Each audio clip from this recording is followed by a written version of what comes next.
Are we cold? Don't worry, we have hot tea for everyone. Okay, my name is Fisayo Adeyemi, and I'm going to be your compare for today. I want to officially welcome you all to the IIBA Conference 2025. I need some excitement, guys.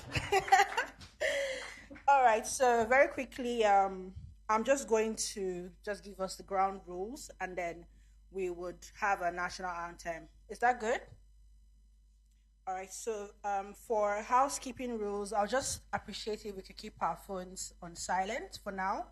So there's no going around. Please just try not to walk around when we have speakers on the stage. And also feel free to take pictures, yes. Feel free to take pictures, videos, post and tag at IIBA Nigeria.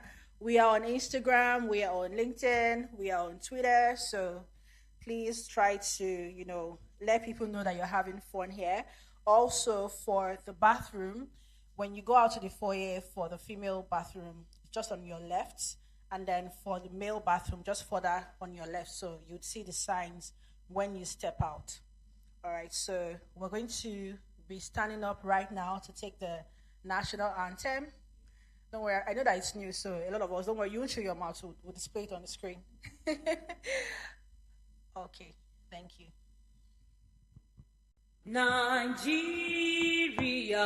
we hail thee, our own dear native land. Though tribes of medieval, in brotherhood we stand. Nigerians own and proud to serve our sovereign motherland. Our flag shall be a symbol that truth and justice reign. In peace or battle honored, and this we count as gain.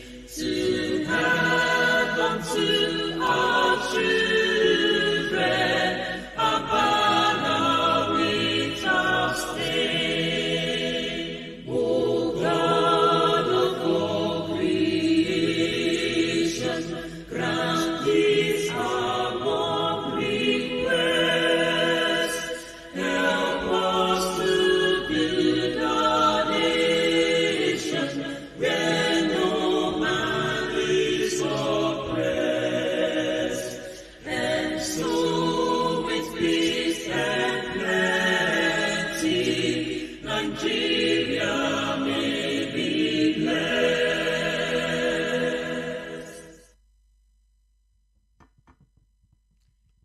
Thank you very much. You may have your seat, everyone. So to officially open this landmark event, I would like to welcome our very own IIBA Nigeria President. Please, a round of applause for Sylvia Woko. I know we can do better with that clapping. Thank you very much.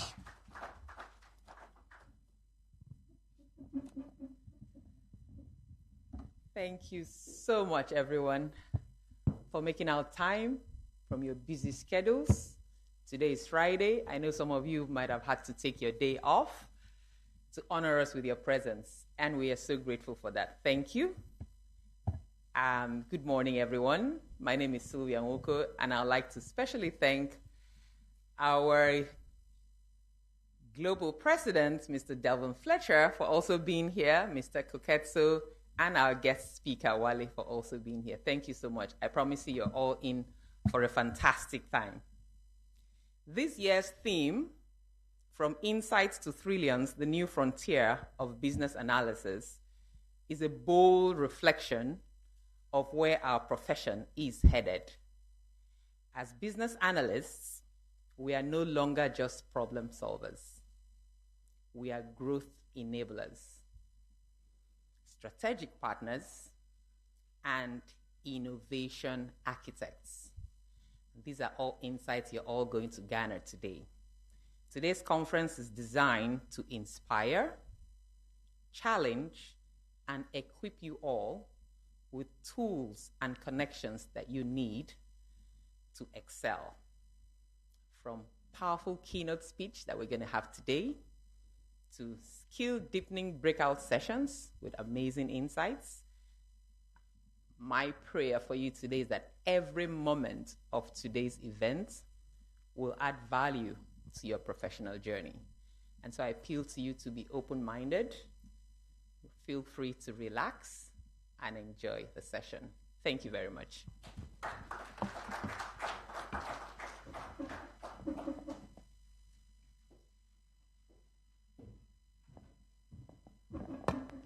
Thank you very much, our IIBA president. So to further continue our event, I'm going to be inviting the president and CEO of the IIBA Global. But before that, I'm going to be reading out his biography. Delvin Fletcher is the president and chief executive officer of the IIBA, the Global Professional Association, dedicated to supporting business analysis professionals and advancing business analysis capabilities worldwide. With a career spanning over 30 years, Delvin brings a wealth of experience in executive leadership, IT strategy, and organizational transformation.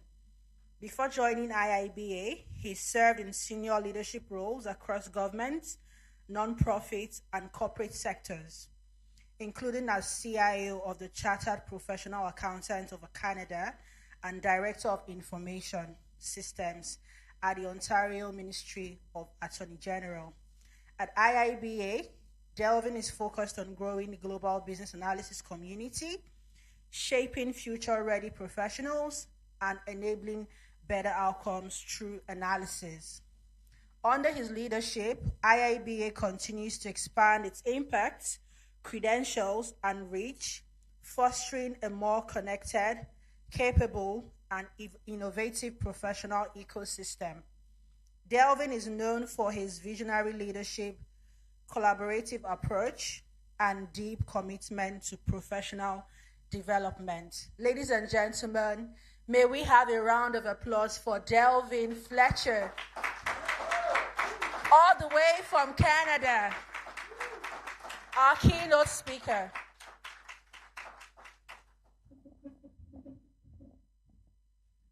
Thank you so much. Actually, I'm okay with it. Oh, we'll go this one. I sound like a big deal.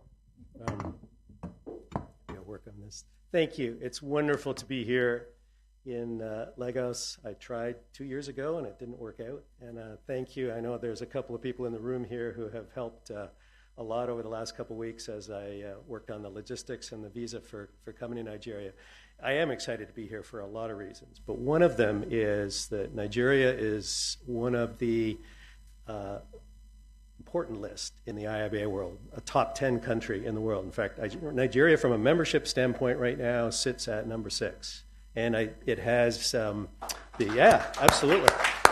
And I didn't check these numbers this morning, but I'm not so sure that you are not the highest growth region or country in the world in the last couple of years when I was looking at that a little while ago. So congratulations, it's wonderful. So, to be here and to just share a few thoughts with you this morning as we kick off our day together.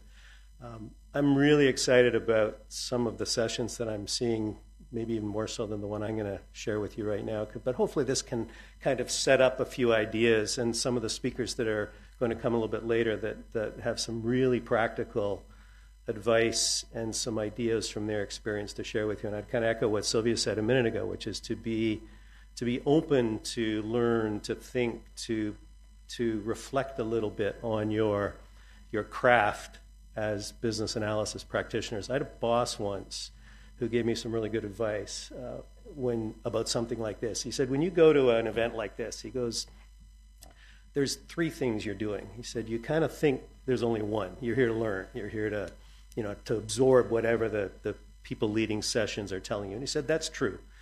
But he said, my experience has been that's only one of the three things that you should be thinking about when you come to a day like this. He said, there's two others that are just as important. The second one is to rest, to like mentally rest from what you're doing day to day. And he said, rest is really, really important, because if you get a little bit of mental rest, you'll likely be better when you go back to work on your next day, right? And he said, and the third thing is you'll probably have random ideas. Make sure you have a piece of paper to write them down, because they might turn out to be good. Because as you're thinking outside the box of your normal day-to-day work, and as you're maybe resting for a few minutes because you're not quite as busy as you might have been yesterday or tomorrow, you might have an idea. It could be a really good one. You might want to capture it. So write it down, even if it's just a picture or a note or something to think about. So I've actually practiced that kind of for the last 20 or 30 years in my professional career, and every once in a while I have had a good idea, and so maybe today too. And this is actually maybe part of the theme that I wanted to kick off today with some ideas, and I've called this the third way, and it's really, maybe not surprisingly, some thoughts and more particularly some learning about what's going on in the AI world. But it's not so much an AI presentation like probably we're all hearing a lot of, although there's a lot of value to those, what AI tools you should use, what AI skills you should develop, those kinds of things. What I've been most interested in, and have kind of been on a journey maybe for the last couple of years, is looking at what AI means to our profession and the kinds of things that we might be able to learn from what's going on in the AI world. And that's what I want to share with you today, a little bit of sort of what I've been learning. And one of the things I'm constantly looking for as I have the ability to hang out with our communities around the world and listen to people talking and reflecting on some of their learning is the people talking about AI and business analysis that don't realize they're talking about business analysis. Because sometimes I'm learning a lot from them, and I'll share a few of those ideas with you this morning. But I think we should maybe start by looking at a couple of the problems that are going on in the AI world today that are particularly relevant to business analysis work, whether or not we realize that, or whether or not it sort of impacts us on a day-to-day basis. And I think there's a couple of them. The first one is what I call the divide problem. And you'll see in a minute why I've called this little talk the third way.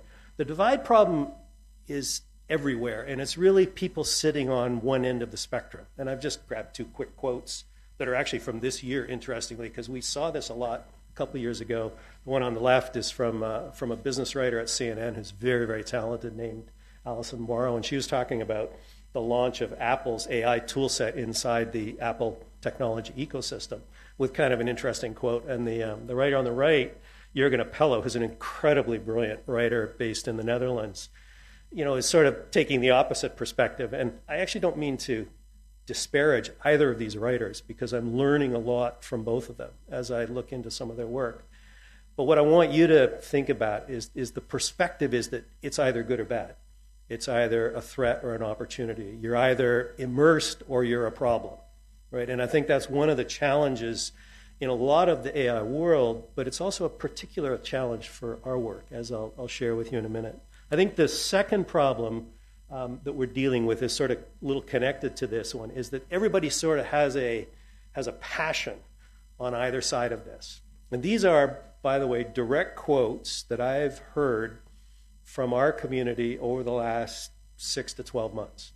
And there are just a bunch of them, right? And I find some of them interesting, some of them frustrating, some of them humorous.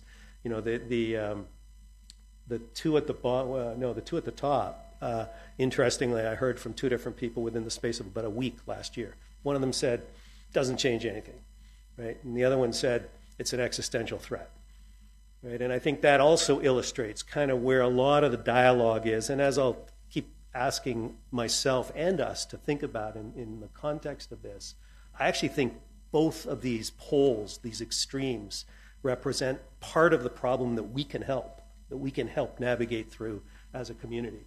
But there are a couple of other challenges that I think we have to keep in the back of our minds that are going to influence our work over the next couple of years. And the next one is what I'd call the 640 problem. And that number, sorry, let me back up for a second.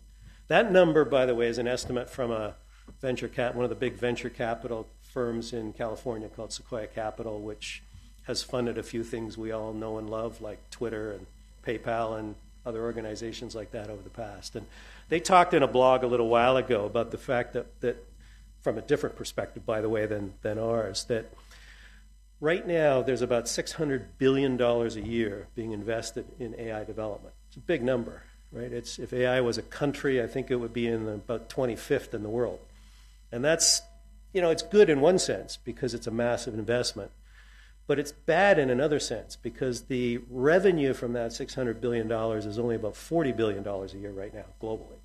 Now, it might change this year, it might grow, but what I want you to think about for a minute is the difference between those two numbers. Because what that says to all of us and what that does to influence all of our lives is we've got a lot of very rich technology companies. Many of them are in the United States, but a lot of them, there's also them all over the world that have made massive bets on AI infrastructure, AI technology, AI applications, and they're not yet getting the return on their investment. Now, whether they will or they won't, who knows? And it's not a big deal from an investment standpoint, unless you and I happen to be investors in those companies, which I'm not. But it is a big deal in terms of our world and our work, because what it means is there's a massive push to consume AI technology, AI applications. That's part of where that idea that goes sort of, if you don't have an AI strategy, you're dumb, right? And part of the challenge there is maybe I don't need an AI strategy, or maybe my AI strategy is different than yours, as it probably should be, right? I heard someone recently saying, asking the question about whether we have an AI strategy is kind of like asking whether we have an electricity strategy. And I thought about that for a minute and said, some interesting insight in there, because of course we have an electricity strategy, right? It's part of who we are. We think about the devices and the need and the cost and the stability and the challenges and all those things connected with electricity, but we don't wake up in the morning and ask ourselves if we've gotten better at our electricity strategy. It's part of who we are, right? And in some ways, maybe there's an analogy in there too. But what it means is we've got this immense push for consumption, which is influencing a lot of the things that are going on in the world. And it's influencing our work, kind of whether we realize it or not, because our leaders, the CEOs of the companies that we work for, the investors and the shareholders in those companies are hearing those same messages, right? And they're going, well, wait a minute, where's our AI strategy? Or maybe we're behind because we don't have an AI strategy. Or maybe we're behind because we haven't deployed enough tools fast enough in order to do the work that we need to do. And there's some truth to those things, by the way. But as I think you probably already know intuitively, even from your work, the big answer to that question is probably not, do we have an AI strategy? But it depends. It depends on who we are. It depends on what we're trying to do. It depends on our organizational mission. It depends on our strategies. It depends on the projects we have going underway. It depends on all kinds of things. I think that the other problem that we're dealing with, and this one is the one that sort of gets buried a little bit, but it's still going on, is what I'd call the technical problem. And I'll share these slides with you, so I'm not going to read all of the detail here, but I've grabbed two quotes. One from an incredibly brilliant guy by the name of Mikhail Burtsev, and this one is from, I think, almost 2 years ago or something like that, but I find it really interesting because he's written over 100 sort of PhD-level papers on artificial intelligence. So when I saw this quote, I looked at it and said, that's a business analysis problem, right? Be wary in areas where logical reasoning is involved, facts are important, replicatability is critical, and the stakes are high. And I said, well, that's a pretty good summary of what we are doing day to day in our work, if we're really working well at our craft, right? The other one, and I'd really encourage you, if you're interested in this, to take a look at Apollo Research, which is a company based in the UK that spends a lot of time these days looking at how large language models get into trouble. And this quote's pretty recent and slightly scary, that AI deception, the idea that the model we're using that's sitting in behind everything that we're doing is aligned but is in fact not aligned. Right? And I think that that's an important principle that's going to be in the back of our business analysis work in the years that lie ahead. And I think finally there's as I've been thinking about this and learning from a lot of people in our community, there are business analysis problems going on inside AI. And I've grabbed maybe 5 that I think illustrate where we're at and give us some ability to think about where we can go in the future. The first is we've moved a little too fast from research to solution. And that's partly where the money comes from. In other words, when you invest that much money in a technology that fast, you have a tendency to believe that it's more mature than it actually is. And we're still in an era where the technology is maturing. It's maturing very fast because there's so much money involved in it, but it's still maturing. This is, if you look over history, that's sort of the big technology waves that influence all of our lives. Cloud computing, mobile technology, even computing itself, the internet, things like that. They moved a lot more slowly. They were a lot of them were kind of academic initially, or they were specialized. They didn't apply to all of us, right? The internet took about 10 to 15 years to get from a small academic thing that worked very slowly between colleges and universities around the world to become something that we used every day and started to think of as normal, right? From basically kind of the early 80s until the mid 90s, right? Mobile technology, some of you probably remember the early generations of mobile technology, which did a lot of not very useful things, right? I remember the first airline app that I used from my home country, Air Canada, couldn't book a ticket on it. And I remember looking at it and going, that's a kind of interesting app, but isn't that the first thing that I would think about doing for an airline, right? The airline that runs out of Toronto where I live, that runs half the planes I fly on when I'm traveling, right? And I think that was an example of an organization that needed an app, but didn't yet have the ability to do in that app what everybody wanted to do, but they still released it. And it did other things. I don't even remember what it did. It wasn't that important. And eventually they got to what was important, right? But all those changes until we came to this wave have happened more slowly over sort of 5, 10, 15, 20 years. We're still talking about cloud computing, for example, despite the fact that the core technology of cloud computing is now over 30 years old, right? And it's still evolving. There's still things going on. The thing with AI is it's happening so fast and in so many ways and so many sort of players and voices that it has this kind of overwhelming, you've got to get on the bandwagon. You've got to get on the roller coaster, whatever metaphor you want to use, right? Or you're like behind. So part of, I think, what we can really do well in the organizations where we work is be the voices sometimes that say, wait, why are we doing this? What is this about? What's the purpose? What's the outcome? And I think in that, ubiquity instead of outcome, instead of debate, instead of learning, instead of making things too simple, like just buy this tool and you will solve a problem, even though that can be really important and really valuable. We've also kind of pursued what I'd call speed to result instead of time to value, which is a classic challenge in all business analysis work. How fast do you move? If you move too fast, you build something that may not have the value or the reliability or the connection to customer that you need. If you move too slowly, the opposite problems typically happen. Your organization falls behind. It's not able to serve its customers in the way that it needs to, right? And I think a lot of the incredible value that you as practitioners can provide in the work that you're doing is to be the people that that set that tone, that set that pace. I'll talk a little bit about pace later. And I think in addition to these problems, though, there's also some perspective that's really important for us to keep in the back of our minds. And I think there's 4 areas here that I kind of want to touch on. And these are the 4 areas where the AI wave in our world and its implications for business analysis work actually are significant. These are, I guess, as best I can see right now from the people that I've been learning, the changes that are going to be important going forward and that do influence our work. And the first is this, or before I start this, sort of this idea that says, if we're at our best, if we're really doing business analysis as a craft in a good way, we can be the people that aren't the ones holding a strong position on one side of the debate, right? We can be the ones who are asking the context question, right? Who are saying things like, let's understand what we're doing here, why we're doing it here, what the outcome is, what the customer connection is, what the value to our mission as an organization is, and doing that in good, in professional ways. And I think that the fundamental changes that are sitting inside that, I think there's 4 of them. There may be some more.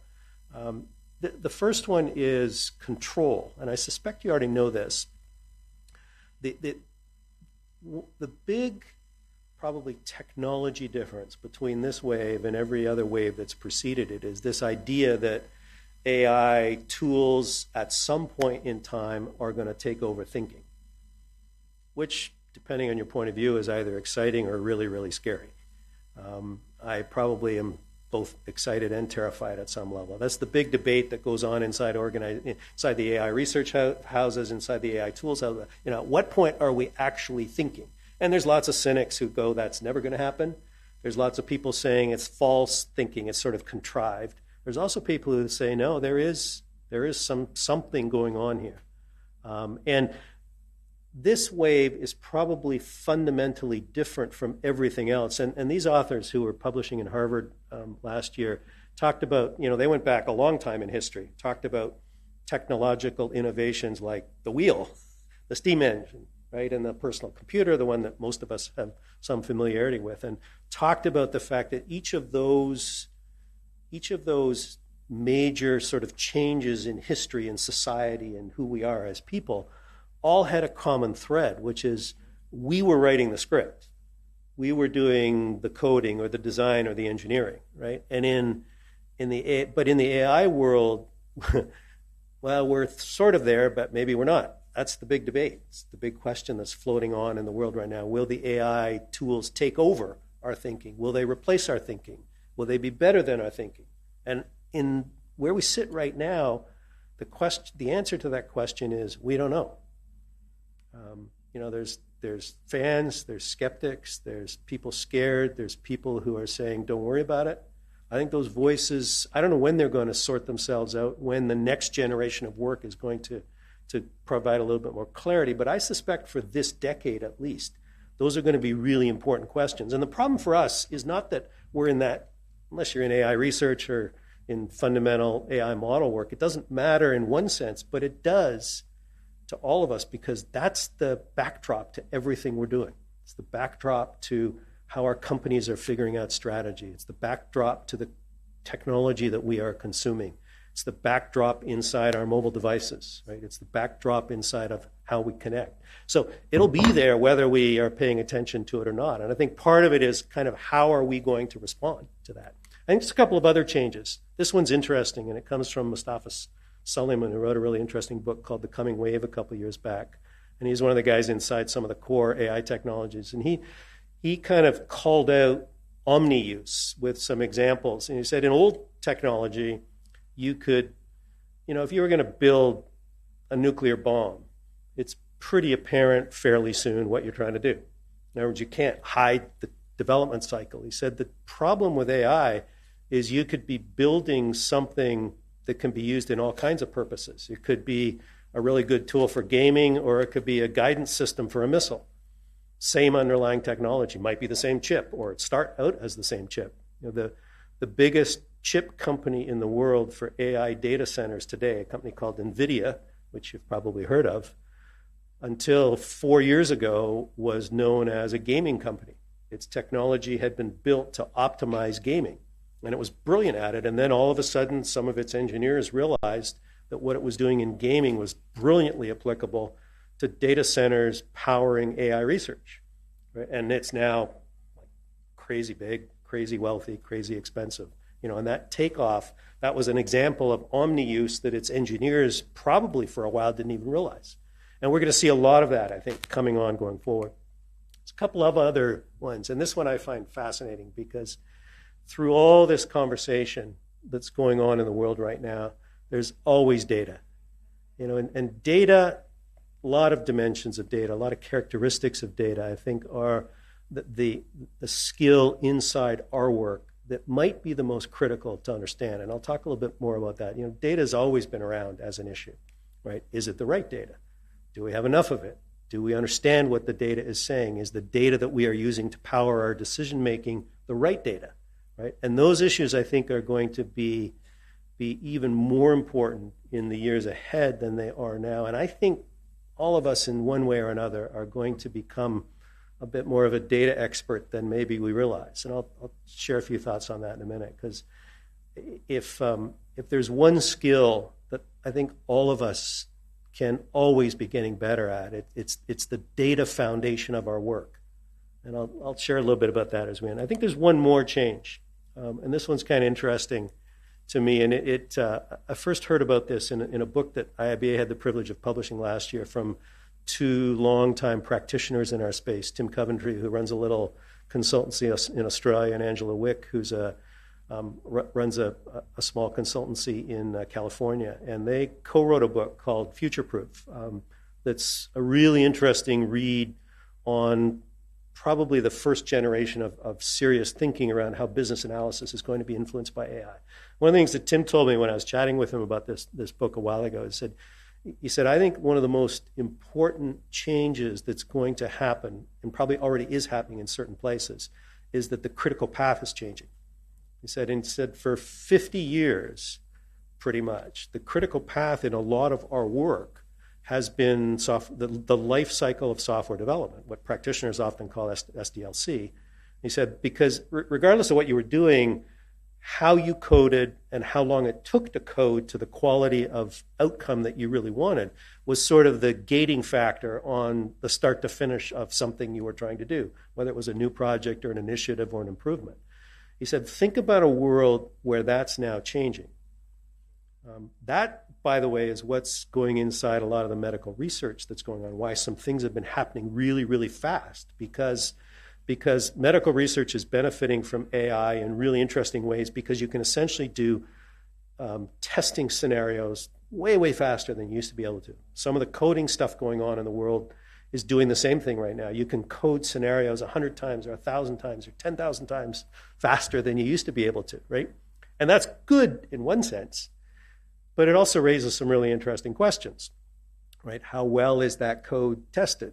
How well is that code connected between what I started out trying to accomplish and what I delivered? It used to be I had time to think about those kinds of things because I was waiting for the coders to be done, right? I could think about what my test cycles would need to be. I could think about whether or not my design was really well connected to my outcome. I could go back and check things that maybe I hadn't had time to check because I was under time pressure, and I could do things in parallel. But think about a world where I'm not able to do them in quite the same way because the coding is now instant, right? It might even be instant in the sense I can code 100 scenarios in seconds. And the technical quality of that code is really good because it's been built by AI tools that are really well tuned, right? And there's a lot of really talented people in the world, and probably some of you in this room that are working on that exact problem right now. And you'll get better at it. You'll build better tools. You'll build faster tools. You'll build coding capabilities that will be a generation above what they were last year by next year, right?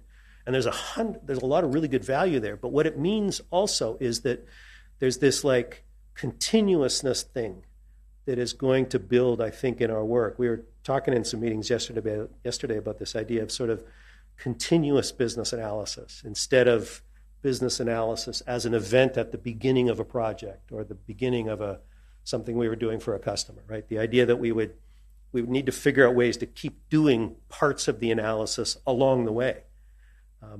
And I think that's going to be a really interesting concept to grapple with in the years that lie ahead. I also think that things that we used to do sequentially because they took longer will now be able to be done iteratively, because we'll need to do things at the same time, not just coding, but a lot of other areas in our work. And I think that's going to really challenge our skills. And I think it's going to be an exciting, maybe terrifying in some ways, challenge for us going forward. But this idea that we need to stay with that pace of how work is changing. And I think we're just probably scratching the surface of what that means. I think the next 4 or 5 years are going to be really, really challenging for our work in a lot of ways. And I think that at the end of the day, though, there's a few opportunities. And this is probably why I'm not at either side of that divide. And I really do think the third way is an interesting place to be. And I think business analysis as a profession has huge contributions to make in this world that we're now operating in. And I think all of you in this room can be part of making that work better going forward. And I think in order to do that well, there's probably 2 or 3 things that we need to think about. And this is what I'd call the opportunity. The first is that everyone has a skills gap. Or another way to look at this, somebody said to me recently, there aren't any thought leaders anymore. There's, the difference between us is not whether one of us has figured it out and one of us hasn't. Because in this world, there aren't too many people who've figured it out. But what there is an opportunity for us to be the thought learners, the ones who are learning fast, the ones who are maybe learning faster than our colleagues or our bosses, right, who we can help navigate what they're going on. So for me, a lot of the, maybe it's a humbling thing in some ways. We often talk in business analysis about mindset and how important mindset is to doing our work well. And I think there's a lot of truth to that. There's a lot of dimensions to mindset that we could talk about. But I think in this space, I think the idea that's most valuable to me is learning, but not learning in the sense that I'm trying to be an AI expert or I'm trying to understand all the technology of AI or all the tools of AI, but I'm learning what in the AI space is important for the work that I am doing right now. It might be a tool. It might be other things. It might be the connection between an AI opportunity and a project that I'm working on for the customers of the company that employs me, right? It might be how AI can improve the productivity of a task or a customer service process or something like that. So it's probably a narrower thing than I'm trying to be an expert in AI, but there's still learning there. And the thing about that learning is it's going to be, I suspect it'll be different today than it was last month and a little different than it will be a month from now or 6 months from now or 12 months from now as the pace of this innovation and investment and technology development continues to move. I also think that there's some skill set ideas that can help us as we navigate this world going forward. And here's the one that I've been kind of mulling over for the last couple months. I think there's this push out there in the world, in addition to the big money and you must consume, and if you're not doing AI, you're behind kind of idea. There's also this idea that if I do enough AI work, I'm going to have an AI solution or an AI strategy or an AI outcome. And I think one of the areas that we can really be good voices in the organizations that we work for is to challenge that, because I actually don't think that's true. I don't think sustainable AI value is going to come because I deploy a bunch of solutions that are AI enabled or AI powered or AI effective, right? I think just like anything else that we are doing, the sustainable value comes from thinking about outcome. It comes from understanding value. It comes from connecting our work to risk where that matters. It comes from integrating processes and data and customer strategy with the parts that AI tools or AI thinking or AI technology can help. In other words, it's like every other business analysis problem in a lot of ways, which is the best solutions come from a holistic piece of work connected to whatever it is we're trying to solve or whatever it is we're trying to improve or whatever it is we're trying to create for our stakeholders in our community, right? And I think one of the things that's really important probably for us right now is to maybe fight the urge to think of AI as something fundamentally different in our work, but to think of AI maybe as something that puts a spotlight on our work and asks us to look really carefully and really thoroughly at the things that we are doing, partly because there might be opportunities to do them better, do them differently, do them faster, but partly because there might be opportunities to ask the same questions that we should always be asking if we're doing our work at its best, which is this the right thing to be doing? Is it the right outcome? Is it the right whatever, right? And I think what we're going to see probably 5 or 10 years from now, or maybe less, maybe more, I'm not sure, is that when the AI wave has gotten to some point from wherever it is right now, where it's doing this giant acceleration up consumption and adoption, and it's plateaued or it's become redefined, we're probably going to look back on it and say it wasn't fundamentally different in some ways than other transformations in our world, other than the fact that it happened faster with a lot more money and maybe with a lot more drama and grief than some of the others did. But it's still a technology transformation. And all technology transformations, I think, have had this kind of, this set of issues associated with them. And I think that part of it, a friend of mine in Brazil, who some of you may have heard of, Fabrizio Laguna, who works a little bit with AI, with IIBA and does some speaking, has been playing around with this term. And there's going to be some writing on it that we'll hopefully publish in a couple weeks' time. That's kind of in the draft stage right now. He's been talking about this idea that we're asking the wrong question. The question we're asking is, what's AI for BA, right? What is artificial intelligence for business analysis? And he was saying to me a couple months ago, he said, I think the question is in the wrong order.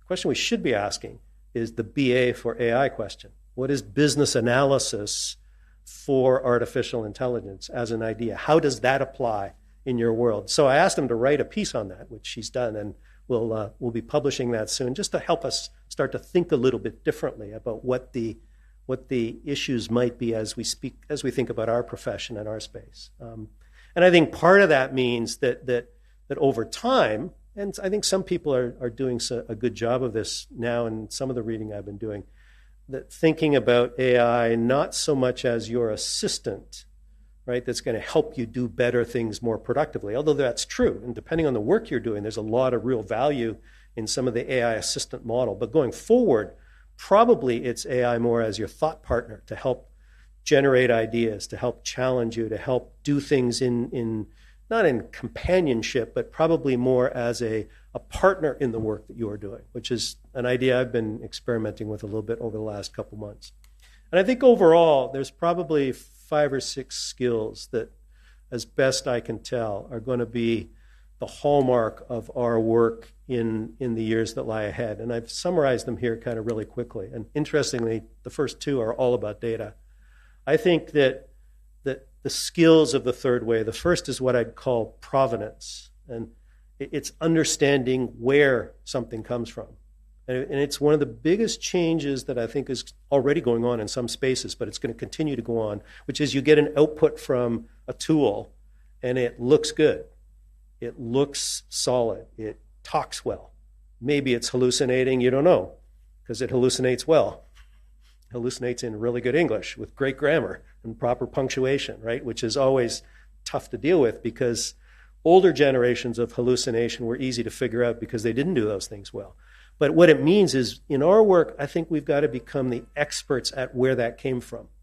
Enough understanding. Provenance is a term that kind of comes from a world I don't understand, which is if you buy an expensive painting or an expensive sculpture, if that's the thing that you're in the market for, one of the first things that you will do is you will understand where it came from, right? What its history has been. If you're going to buy a painting that was painted by some famous painter 300 years ago, and you're going to spend a lot of money on that, you want to know who has owned it over those 300 years. Has it been bought and sold legally? Has it been damaged? Has it been kept properly by the people that take care of it? And that really involves 2 kinds of concepts.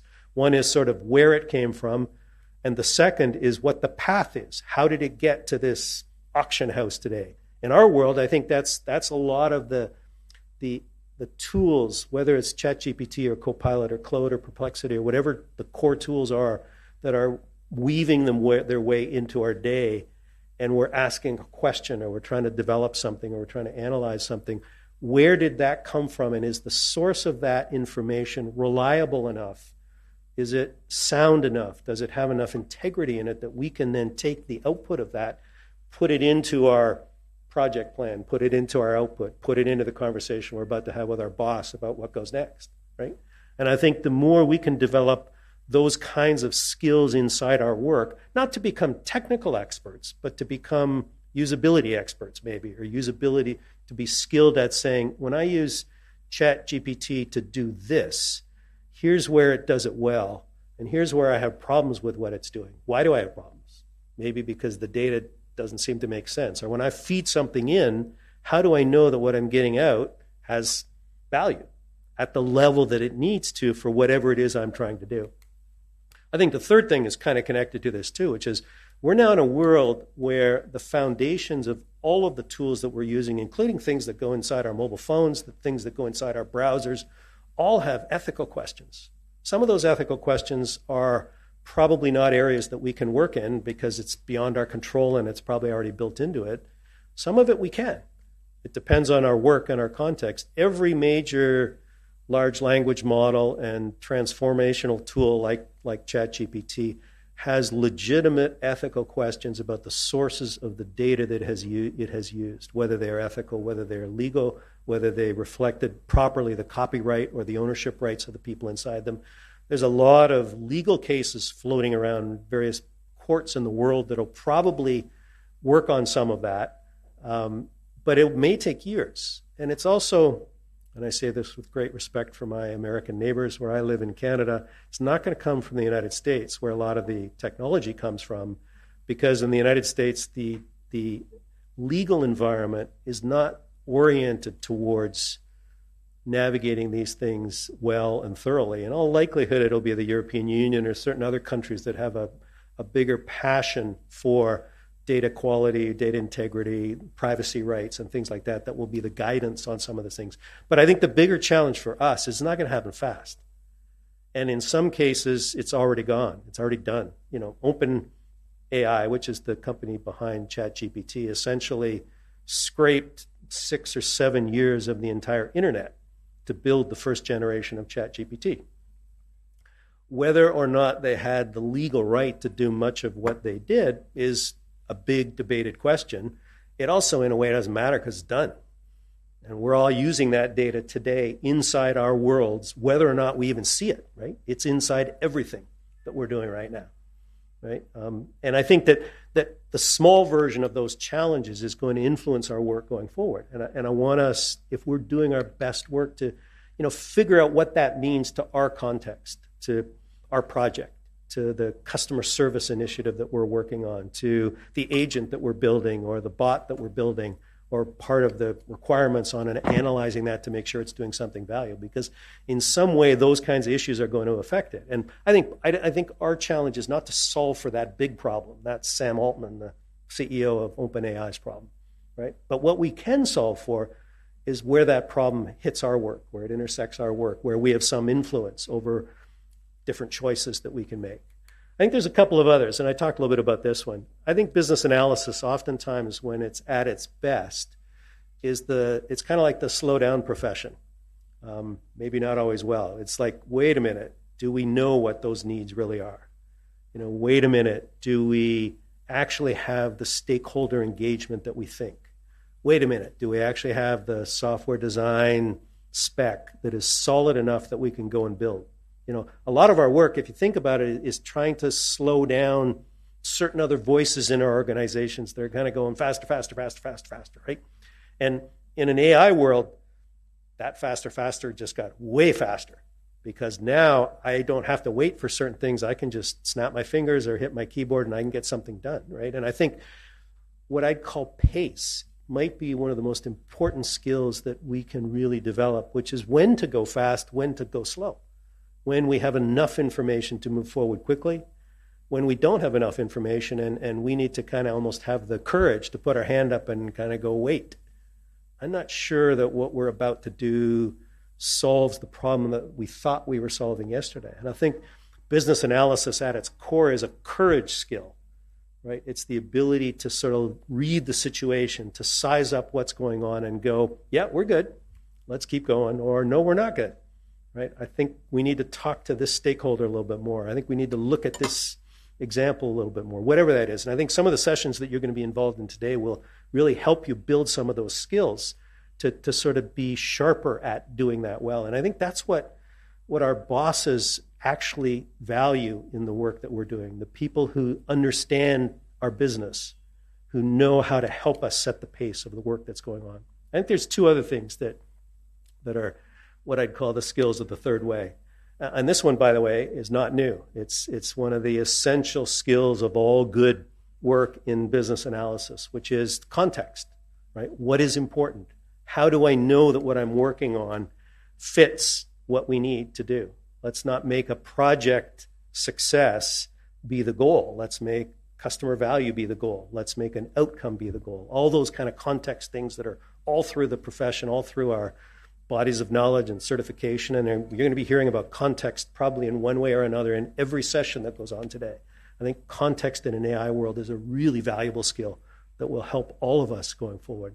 And I think the final skill, and this one probably isn't a surprise either, because I think this is really essential in good business analysis work, always has been, but even more so in the future, which is bringing the human story to what is going on. Because, of course, you all know that, part of the whole AI world is about this debate between do I let the machine run things or do humans run things or whatever that all looks like, right? I don't think that story has actually fundamentally changed even in a pre-AI world. I think a lot of what we are thinking about in our work is the story that we are trying to tell, whether that story is a better process or a more efficient way of doing things or an opportunity to do something innovative or something radical maybe even, right?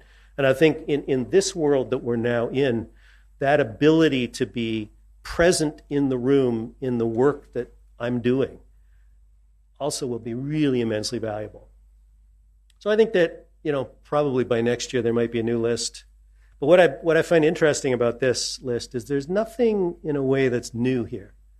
Right? These have always been the skills that I think have made business analysis a valuable craft inside organizational settings. I think if there's something different here, it's that there's some of these skills we need to get sharper at. Some of them are going to have a spotlight on them. Some of them are going to be really important inside our work.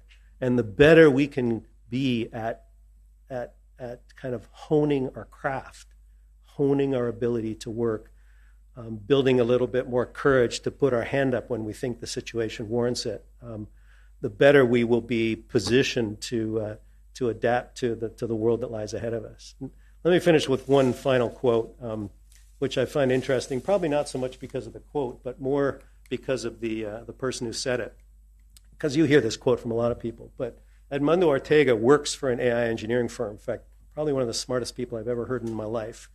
I was listening to a brief webinar that he was running a couple months ago, and he was talking about some of his work in AI technology, and I realized very quickly I had no clue what he was talking about because he was so much smarter and more advanced in his thinking than I was. But then he kind of sat back and was a little bit reflective for a moment, and he said, when I look at where we're at in some of the things that we're doing, despite the fact we're super excited about work that we've been able to accomplish, we think we've got some really good use cases for how to properly and effectively apply AI technology in our work. He goes, this is where I'm still at, that we're nowhere near building an AI that will replace a valuable person. And I found that really interesting because he's not talking about business analysis, but maybe he is, right? He's talking about the technology space, and he's really smart, and he's doing stuff that I can't even understand right now in AI. And yet, at the end of the day, there's still something missing or something that's going to be the gap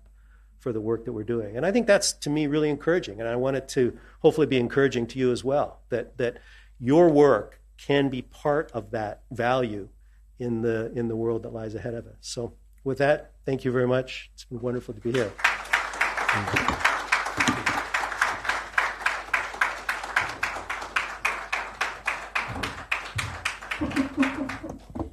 Please, can we give another round of applause for Mr. Delvin Fletcher? Wow, that was so good. I think for me, one of the things that stood out was the last quote he just said. We are nowhere near building AI that will replace a valuable person. And I think the key word for me there is being valuable. AI cannot replace you if you're valuable. So another round of applause for him, everybody. All right, so before we move ahead, I think I would just like to do a little icebreaker. So I want you to go to someone who is not seated on your table and share with them something that you learned from his speech.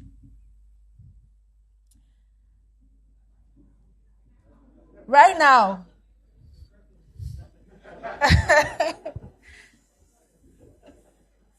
So very quickly, one thing that you learned from his speech.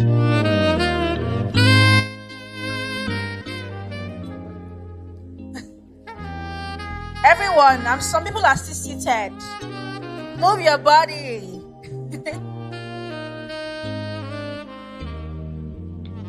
So one thing that stood out for you.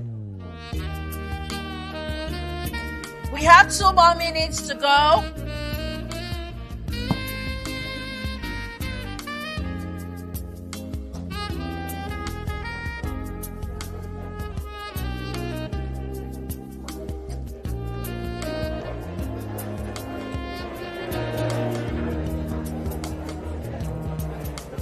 I can still see some people sitting.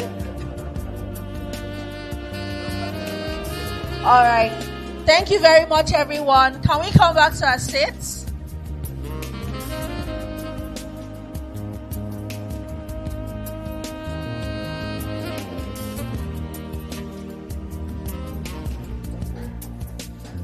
All right, everyone. Thank you so much. Can we come back to our seats, please? Thank you.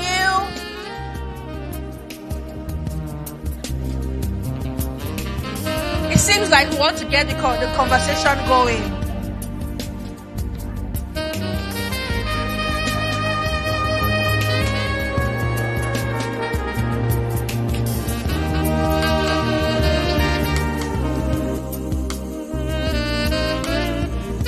Fun.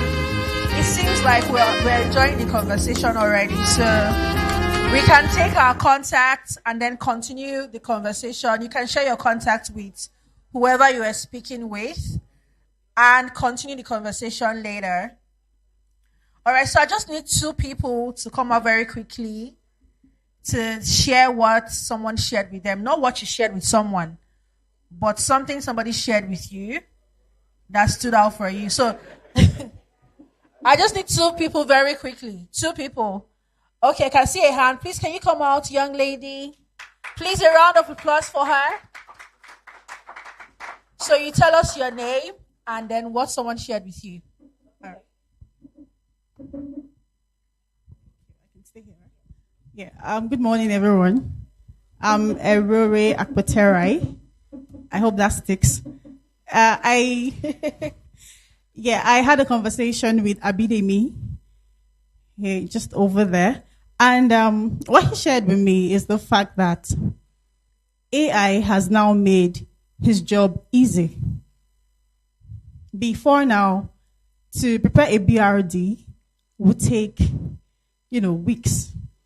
But with the advent of AI, he could just input some prompts, get a lot of details, and work is easy.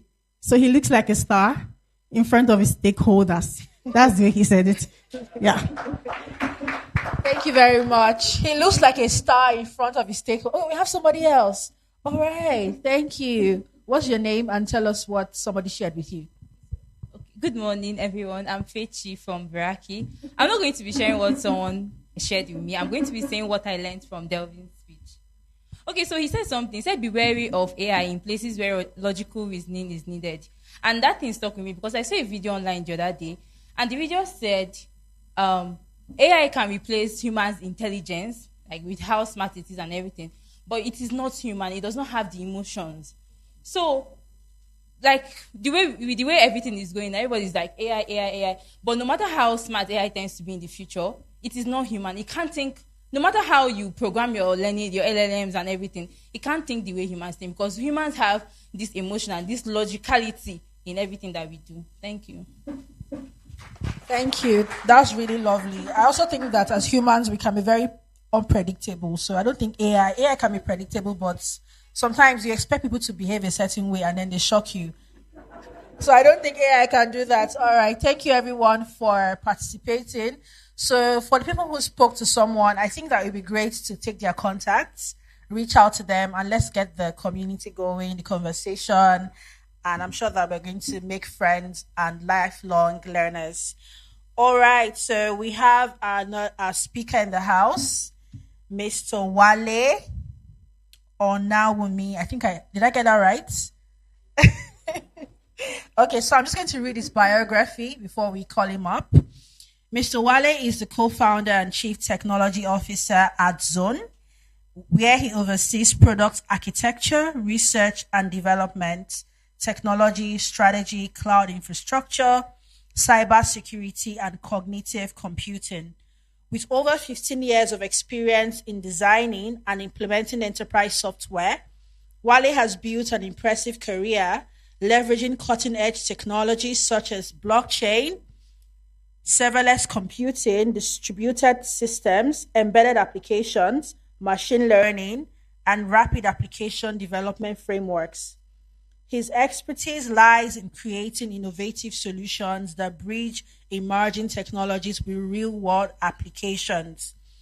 Before co-founding Zone, formerly AppZone, Wale served as the head of research and development at Parkway Projects Limited, where he was one of the team, where he led team of developers and conducted technology research and recommended strategies for advanced learning solutions. Prior to Parkway Projects, he worked as the lead developer at the Nigerian arm of Envillian Solutions in the USA, a global software solutions company. Wale's visionary approach to technology continues to drive the innovation and scalability of Zone's regulated blockchain payment infrastructure, reshaping Africa's financial ecosystem with cutting-edge solutions. Ladies and gentlemen, Mr. Wale Onawumi. I know we can do better with that. Thank you very much.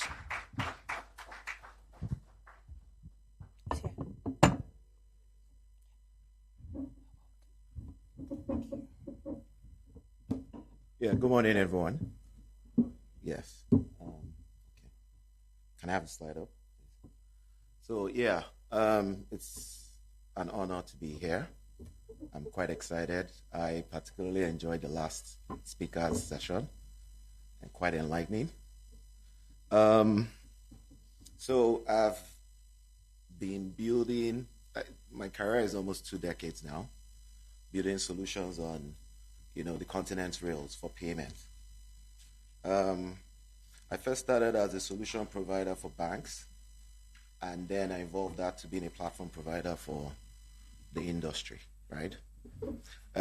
What I'll be sharing with you guys today is my experience building on the existing rails and the limitations with that, and the opportunities that we have for building on the new rails, right? Now, also, to show you that as business analysts, you're not just going to be participants, but architects of this transformation that we're going to see. So I'll start off by just trying to give us a sense of the state of payments in Africa. So a research earlier done this year by AfriDigest highlighted 5 main things about payments in Africa. The first one that you find interesting is 2/3 of mobile money payments in the world is actually done in Africa, right? 1.1 billion transactions happen, roughly around $1.1 billion, right? So daily. So what that means is that you have basically 1 transaction to $1 on the average daily. The other thing also is that there's the emergence of hybrid infrastructure. So something you would have thought at this age, everything was mainly digital. But right now in Africa, we have physical and digital infrastructure. So that's where you have agent networks powering payments, not just digital or neobanks, right? Also, we've seen the emergence of things around borderless growth, especially new systems like PAPS, which is the Pan-African Payment and Settlement System, right? Which is geared to save about $5 billion annually. And of course, technology like what Zone is building. And then we've seen inclusive finance also coming up with tools like what MoneyPoint is providing, Yoko, and several other, applications out there. And then also, unfortunately, there are also challenges that also have been identified around the fact that you still have a large portion of the continent offline, 60% actually.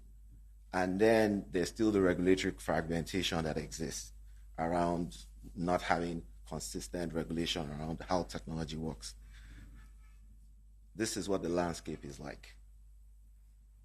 I want to take a quick poll in the room to find out, how many of you have actually done cross-border transactions? I don't know if you can raise up your hand. Has anybody actually done transactions across the continent or outside of the continent? Just cross-border, generally. Just keep your hands up. The next question is, keep it up if those transactions were cheap or affordable. Bring it down if it's cheap or affordable. Keep it up if it wasn't.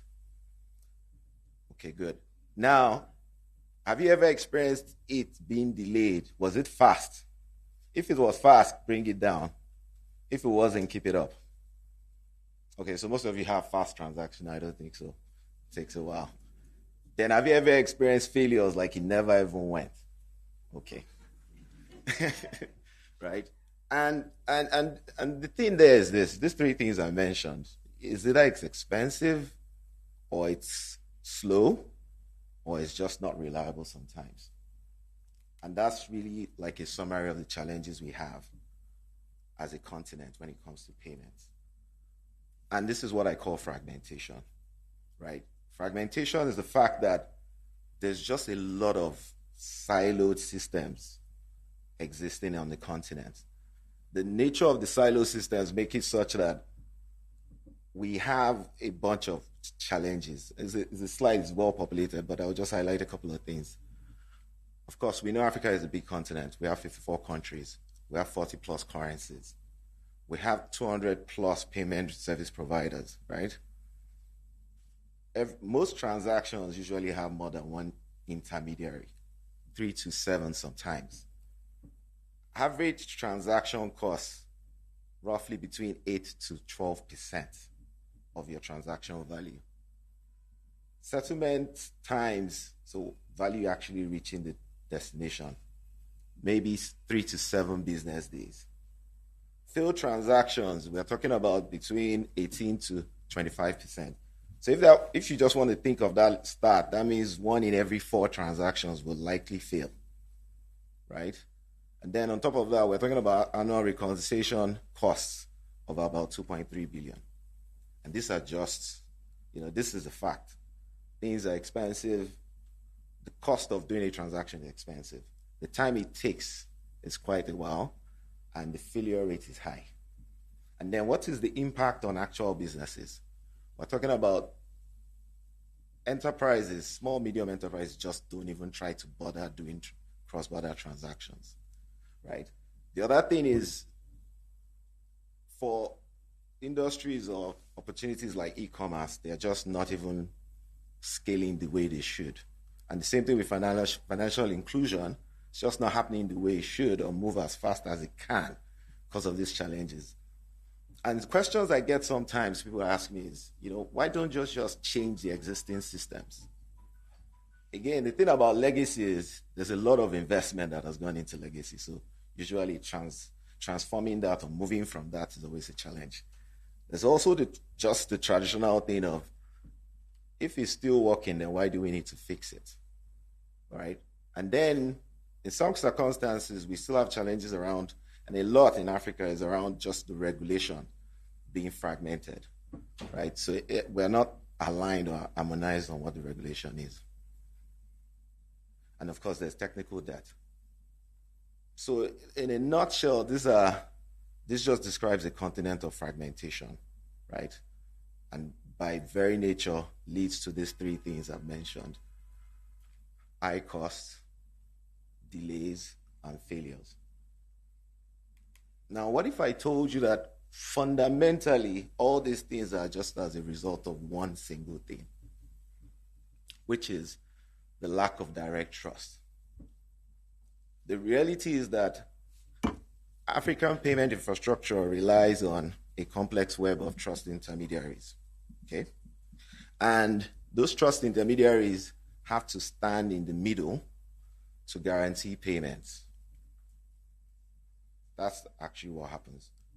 So when you think about it, every business, every organization, each bank basically needs to rely on trusting the other party. But because that trust doesn't exist, you then put in intermediaries. But the cost of having intermediaries is that they add a layer of complexity to the system. And of course, they are not for free. So they also add fees to the transaction. So think about it. We need intermediaries to sort of have access to other entities or other networks, other environments, because everything is siloed. But those intermediaries need to be incentivized to actually participate and also add complexity, because those systems then have to be. In some cases, you have multiple intermediaries. The issue is trust, direct trust.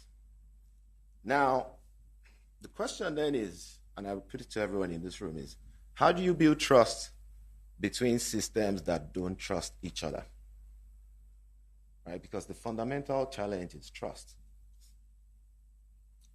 The answer to this question is a new type of infrastructure. A new type of infrastructure. And it is blockchain. Now, I know almost everybody here knows about blockchain or has heard of it. But I want to describe it in a more simpler form without the hype, right? So I'm going to use a simple analogy.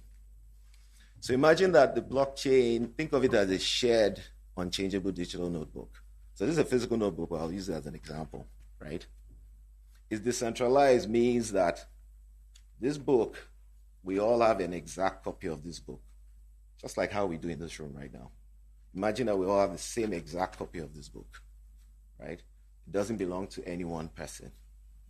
That's how it is first. The second thing is it's secure and immutable. So it means the pages of this book are linked in such a way that it is cryptographically linked, right? Or sealed. So what that means is that you can't tamper with this book without ripping out all the pages. Something like that. And what that does is that it literally means the book is tamper-proof. And that's what secure and immutable means. You can't just change anything, because if you change it, the whole thing will crumble. And it's impossible to do that. And then the third thing is, it is transparent.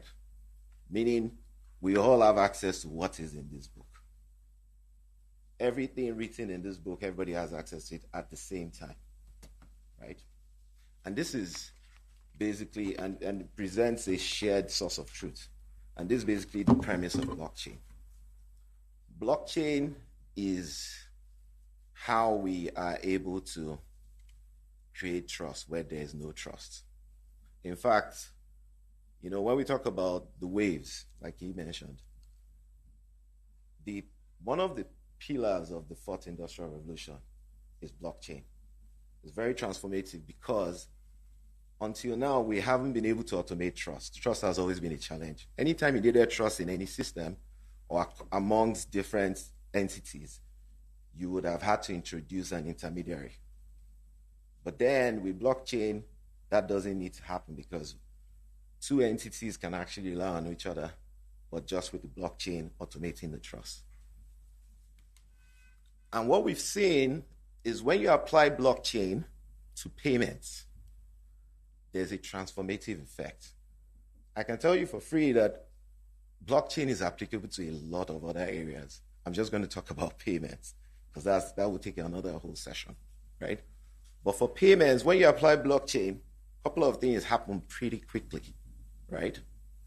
The first one is those transactions we talk about that take time. They don't take time. We're talking about peer-to-peer transactions that are direct. So near instant cross-border settlements, right? Think about it. Those transactions that took 5 to 7 business days, we've seen them drop to minutes. Minutes. Just on blockchain. Those of you that have done transactions on blockchain systems like Ethereum also can attest to that, right? Second thing is by removing intermediaries, you lower costs significantly. Because remember what I said earlier is intermediaries have to be incentivized to make that network work. So what they do is they add fees. With blockchain, the fact that it's direct and just the provider of the platform, the cost really reduces significantly. We're talking about from like 7 to 10% to like 1% or even lower. And then finally, you can call it an added bonus, but it's actually very significant, is the fact that the nature of the blockchain and the secure nature and the immutable nature makes it very useful. And the transparent nature makes it very useful for reconciliation. It's automated. And transparency. So we're talking about reduction, great reduction in disputes, in fraud, and in even those things that make those things possible. And I know some of you might think, yeah, but if that's the case, then why do we still have issues around blockchain fraud or those events that you hear about? But those things are not about the technology. It's actually about those people running those platforms, right? But the technology itself is able to drive and even ensure this is the case. Now, when you put all these things together, what you then realize is that the collective ability to make transactions faster, reduce the costs, and improve the safety and reliability and the security of the system drives financial inclusion fundamentally.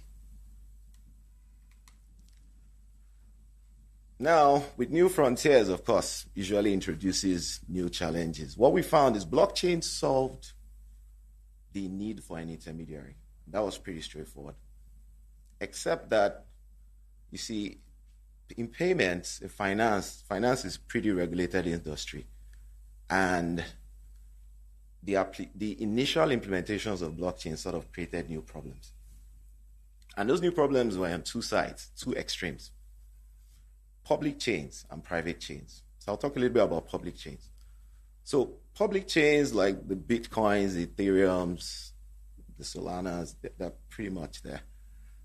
The challenge there is that those transactions happening have anonymity as part of, it's the way it works. Meaning, in those scenarios, it is difficult to implement the relevant regulatory things like KYC, know your customer, and AML rules.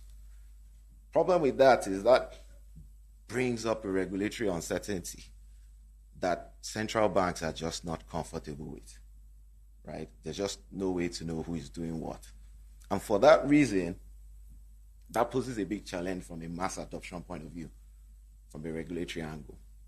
And of course, there are other things like volatility based on crypto coins and etc. But again, scalability is being solved. Better algorithms are going out there. And on the other side of the extreme, you have the private chains. More like, so these are like application chains that are built for enterprises, right? So as an enterprise, you can leverage a chain and create a chain on your own. Those ones can be built to be compliant, so you don't have the regulatory issue. But the problem is they're sort of bringing us back to the same siloed, fragmented view that we had before, because everybody there has their own. The other thing about it also is it needs to be transparent, but you see, once it's centralized and it's just a couple of guys that have that visibility, then it is not truly an open ecosystem as it needs to be, right? So what you have is blockchain solved the problem intermediary, but introduced these new problems. And we had to think of, and blockchain practitioners and people, innovators had to think of how do we improve on this? And that brought about a third kind of chain, right? And in Zone, we sort of coined it the regulated blockchain, right? And the idea behind it is to say, can we marry the best of both worlds? We have a public chain that's able to have the truly open ecosystem, but it needs regulation. And then we don't want to constrain it like we would with a private chain, but we want to empower it with having that regulation on board on a public type of chain. So that's what a regulated blockchain is. It's made up of 4 pillars. The first one is that we need to solve the anonymity problem. So the participants or the entities that can join the network have to be known and licensed. This gives the central bank that comfort around the implementation of those things that need to be brought on the chain, just like you would have in a traditional finance system. Second pillar there is embedded compliance. The real risk is, how are you confident that transactions that are happening on these channels follow the AML rules, anti-money laundering, have those checks in place? Simple. Those rules are embedded into the blockchain, right? Programmatically. So that way, regulatory smart contracts basically automate adherence. And what this means also is that we don't wait to audit the system to find out if there's been a violation. We can actually prevent it just by encoding that into smart contracts.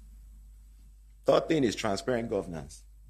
So unlike the challenge you have on the private chains, where there's just one central oversight and there's no decentralization, which holds everybody accountable, you can define governance structures that create clear and transparent governance approach. So that solves the private chain challenge. And then finally, to avoid future fragmentation by still having a one central system, the regulated blockchain would be one that can integrate and be interoperable with other chains, public chains, with CBDCs, and even as APIs for traditional Web 2 type of integrations and systems. And that's, for me, is how we see where blockchain is going. We've started working on implementations like this. Zone is working on something like this. There are other implementations like this out there in the world, right? A couple in Africa.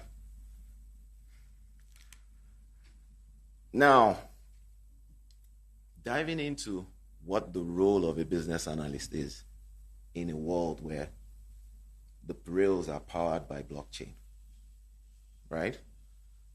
The first thing is there's an evolution from the role. The way I like to see it is not just business analyst. Business analyst now becomes what we call an ecosystem architect. The reason is because unlike traditionally when you would have to look at it from a single or like organization perspective of value, right?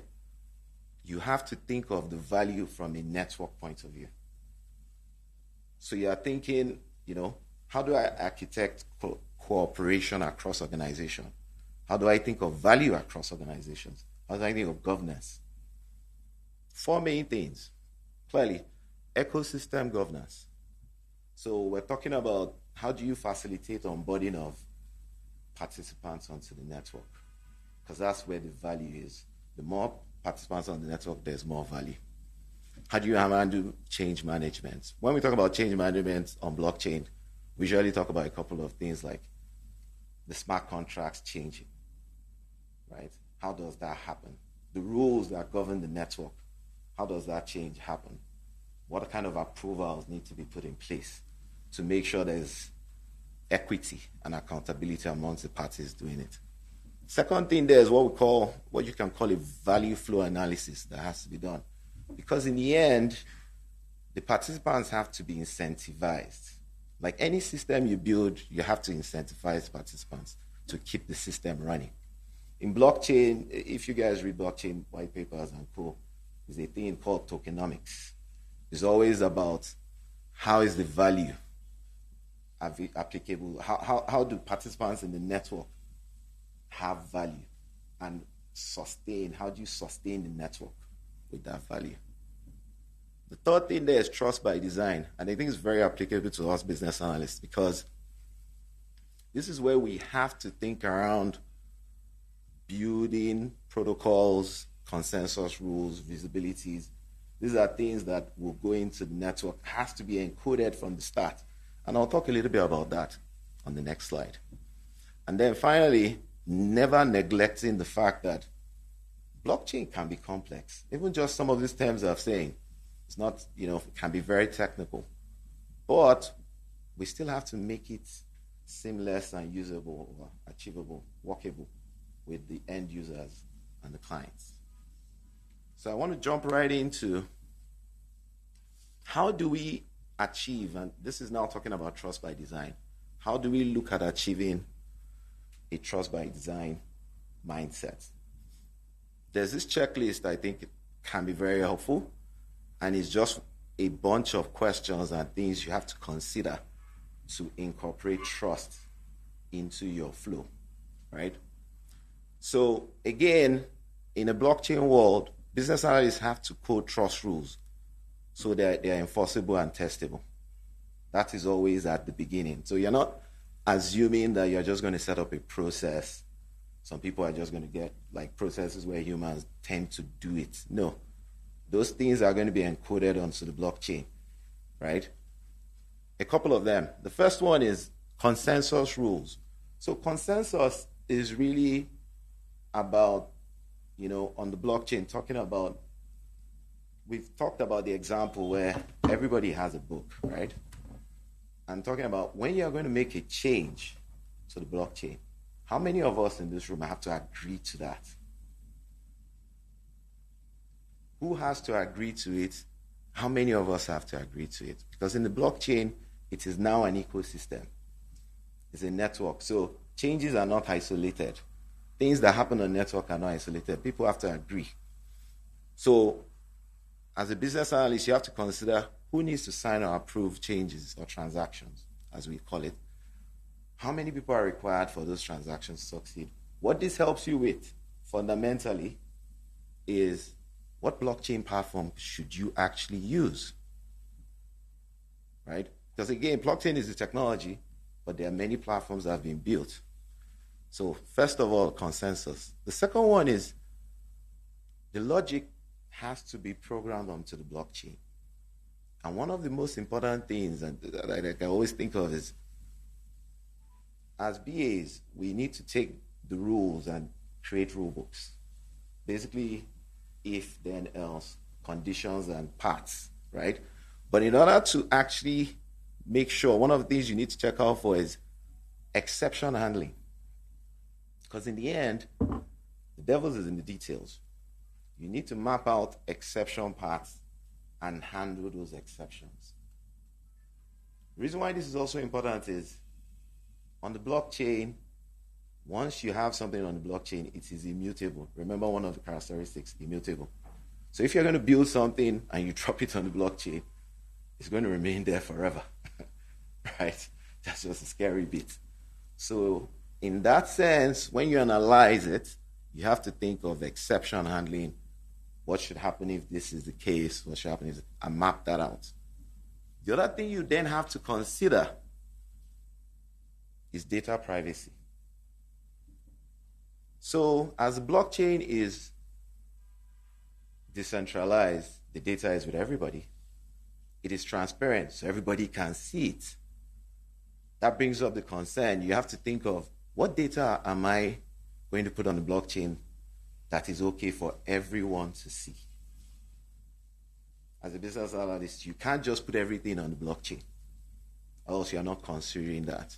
What data has to be outside of the blockchain? What privacy layers are going to be implemented? What controls are going to be put in place?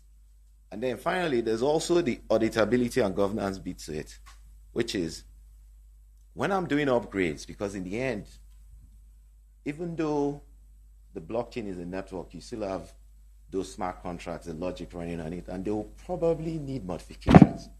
Because I don't see a scenario where there's a perfect system in the first place, right? So you have to build in processes or governance rules around how those modifications will happen to the system and how you would have visibility into the system and how there will be auditability of that system. How do we handle dispute resolutions? So what I have here is a checklist that I feel as a blockchain, or what we now call as an ecosystem architect, you can leverage to basically build out what needs to run on a blockchain network. Sorry. The other thing, as you guys are aware as business analysts, is you have to mitigate risks, right? It is a core essential function of a BA. And in this blockchain world, business analysts are the first line of defense, right? You have to be pragmatic and you have to mitigate early. Mitigate early means that, again, the mitigation has to be built into it, the fundamental infrastructure in the first place. And there are four main parts to it that I can think of. There's regulatory risk. And how you achieve that is by embedding compliance by design, which that framework I showed you just now with the checklist helps with. It's thinking through, how do I encode the compliance into the blockchain itself? Given the fact that the blockchain, using concepts of smart contract, can allow you to define the rules that get enforced on the network. The other thing we shouldn't forget also is, as business analysts, the fact that we need to champion adoption. So adoption risk is, we've talked about the complexity of blockchain, abstracting that, but also championing user centricity, right? Concepts like localization, always thinking about what's applicable to the relevant audience. Third one, technical or security risk. And this part here is being very stringent about non-functional requirements is very key. So we all take it for granted, functional requirements are out.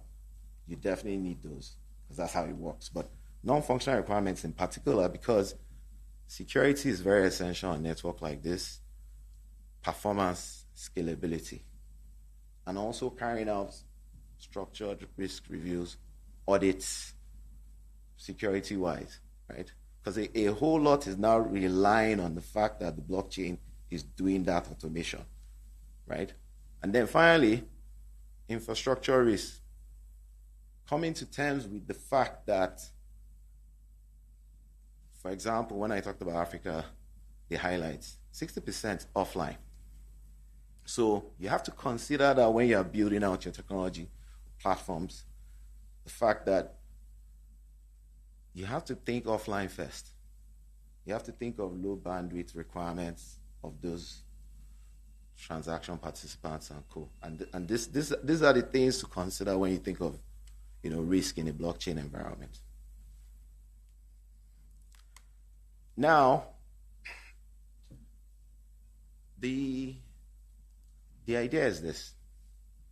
African payments revolution isn't waiting for the perfect technology, because I genuinely feel that technology already exists, which is blockchain. What it requires are skilled professionals that can bridge the gap between what's possible and what is practical, right? And that's you guys. Now, from fragmentation to flow, which is sort of taking out this fragmentation, isn't just a technology shift, it's a mindset shift. And I want to give you guys an analogy just to think of, right? That brings this home. So imagine that what we have as a current rails is a network of dirt roads. So dirt like your sandy roads, right? And blockchain is a technology that allows you to be able to build a super highway. Business analysts are the architects, right? Building that super highway. They design the on-ramps to the superhighway. They decide the off-ramps from the superhighway. Business analysts determine how the transactions flow on that superhighway. They also determine at what point communities, just like how you have in an highway, intersect with that highway so that they can be part of that highway. That is the analogy I want to give to you. So my recommendation is business analysts be the architects of flow, because that's your function, and that's how you can evolve and be part of the transformation. Leaders of teams and in companies invest in these architects. If we have leaders in this room, develop their skills and create new career paths. So we've seen new career paths spring up. You have smart contracts analysts, you have blockchain professionals, you have all sorts. A lot of things going into how do we build efficiently and correctly on the blockchain. And then as institutions, the idea that collaboration to build is the way is what we need to have out there. Instead of thinking in silos, how do we collaborate to have ecosystems that allow us to run a network that can remove fragmentation and create flow where there's value to everyone? Thank you.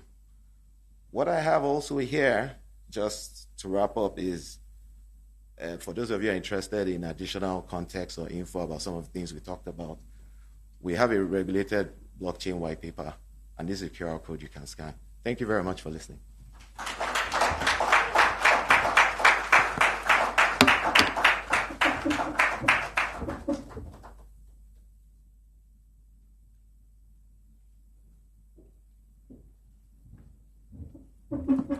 Thank you very much, Mr. Wale. I think we can do much better.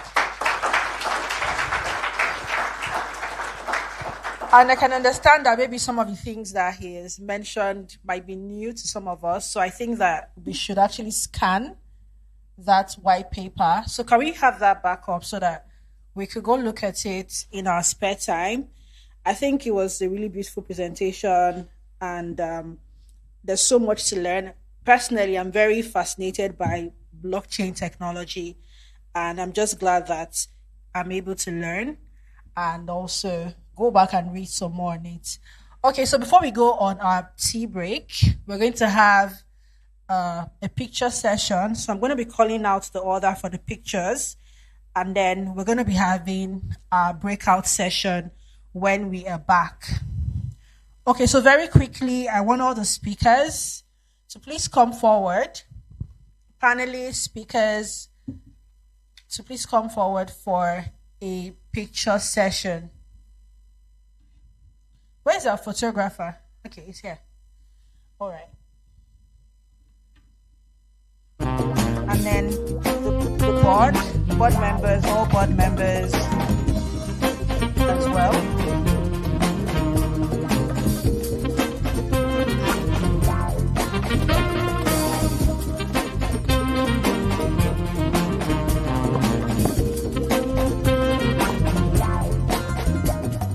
We have not closed though.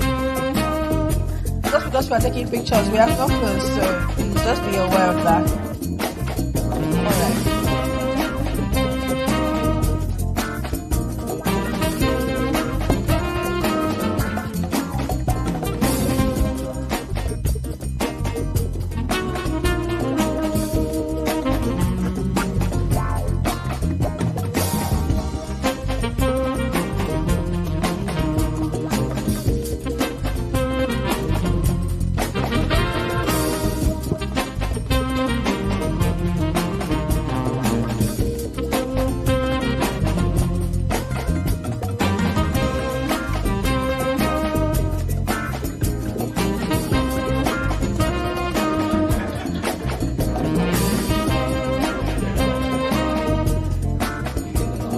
Okay, so can we have like the board members? Please, can you guys kindly come forward?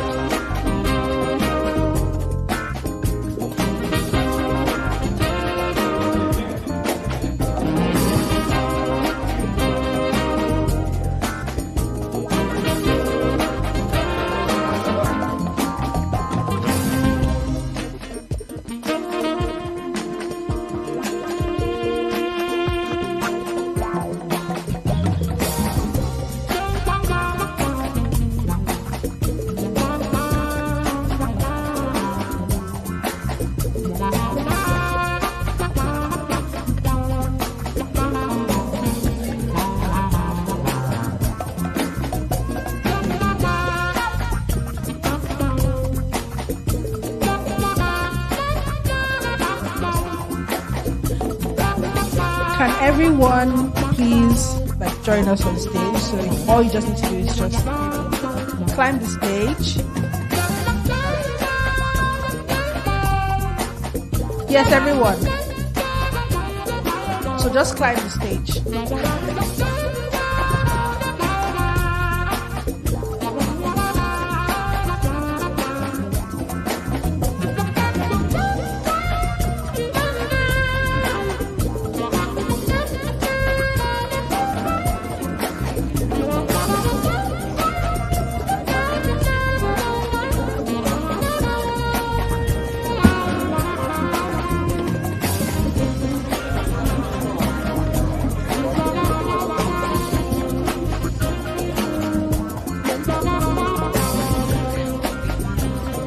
So we can just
All right, please let me just quickly.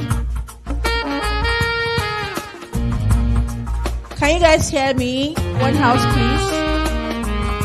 Okay. So the first 3 tables would go out from the back, and then when you're coming back in, you're coming from this front door. So you guys can please stand up and go for your tea break. So this table, and this table. So please go out from the back, and then you come in from the front. And then we go to the next table, the next table, the next table. All right, please find your way to the back. Get some tea, some snacks.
warm and full and cozy.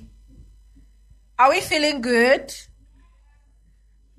I just heard like two voices. That means just two people. Are we feeling good? Wow. Okay, so we're about to go into the breakout session now.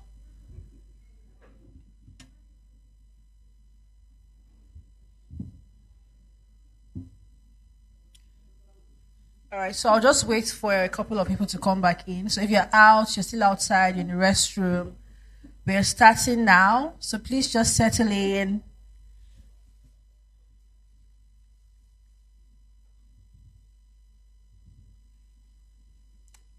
I love what I see. I can see most people having conversations, making connections, and I think that that's a very important aspect of this conference. All right, we are already seated in groups. So this is group 1, this is group 2, and this is group 3. So that's your team for the breakout session. So group 1, group 2, group 3.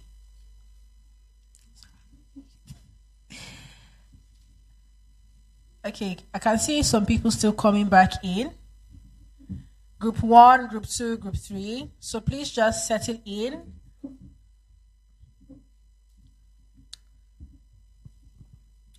All right, so I'm just going to read out our groups and what we are going to be discussing for our breakout session. So for group 1, we have Mr. Babafemi leading the group. So disruption mapping, identifying the next $1 trillion opportunity, how BAs can analyze trends, markets, and customer behavior to recommend game-changing ideas. Please make sure you participate. Make sure you are active. You just never know, you might win something great. I might give you a gift. We might have a gift package for the winner. So please just make sure that you're active and you're participating and learning something, contributing to the conversation. Okay, so for group 2, we have Abimbola Teru, who's going to be leading Becoming a Strategic Analyst, Skills for Next Frontier. Learn the soft and hard skills required to grow into senior enterprise or innovation-focused BA roles. Then for group 3, we have Building Your Analyst Brand, Visibility, Value, and Thought Leadership. So, Mr. Babafemi, I think you're in group 1, so just head over there. So I think we can gather around, maybe gather our seats around. Please just make sure where you pick your seat from, you are able to return them back so you can have a fruitful conversation. Does that work? Awesome.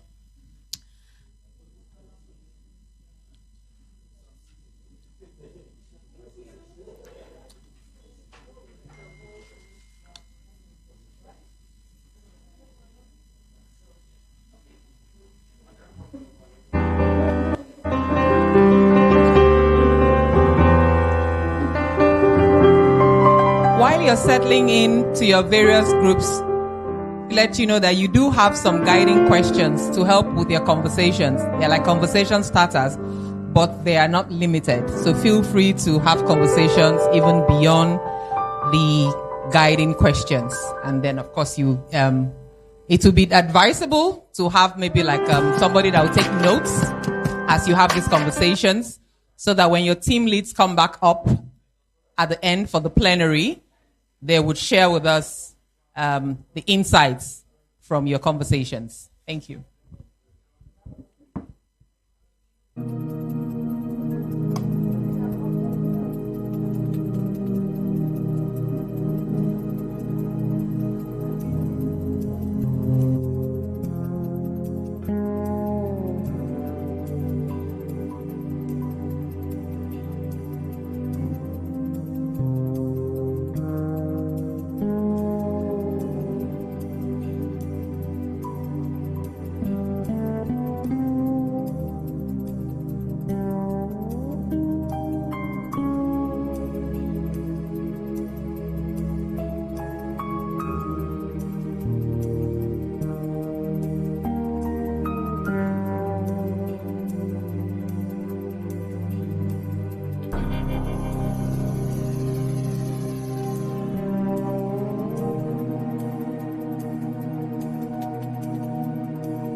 updates. From the agenda, we are supposed to have had 1 hour to have very engaging and lovely conversations. But because we're a little behind on time, I would crave your indulgence to please just have 30 minutes for this breakout session, just so we don't keep you longer than necessary. So you have 30 minutes, and we'll be back for plenary. Thank you.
Thank you. Business analysts of the future. I know if I leave you all, we'll have this conversation till tomorrow. Like Fisayo earlier said today, take each other's contacts. The conversation truly doesn't end here, but we need to round up and move on to the plenary session. So please, can you wrap up? Go back to your seats. Please be kind enough to take your seats back to your seats, to your tables. Thank you. Please take your seats back to your tables.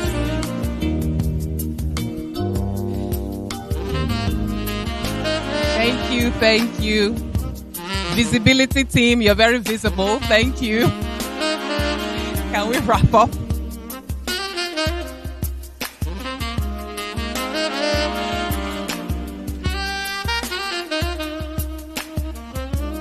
Thank you. And can you give a round of applause to yourselves? Fantastic. I went around the teams and it was so engaging. So engaging and interesting. Thank you. Group 3, please. Please.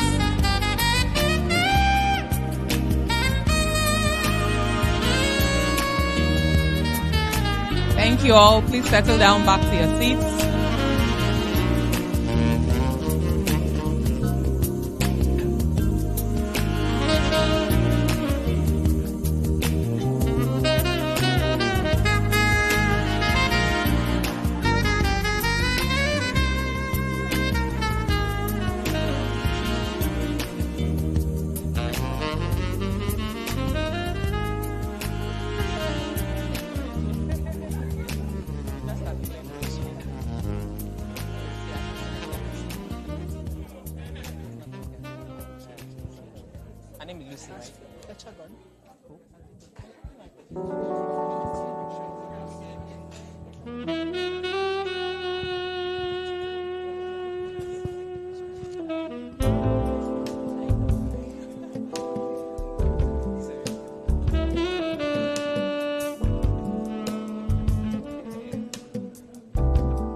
Thank you all so much. Thank you.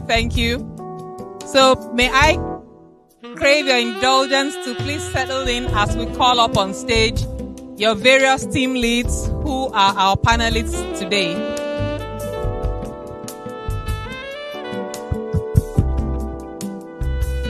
Hello? Thank you.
And in the absence of our third panelist, who unfortunately, you're all Lagosians, stuck in traffic, we had an amazing volunteer who has graciously stepped in and would assist us in today's panel conversation. We have Nancy.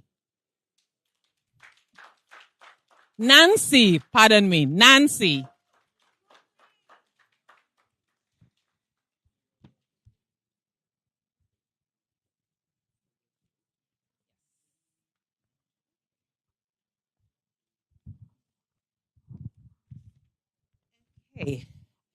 So you have all had very engaging sessions, as we just mentioned.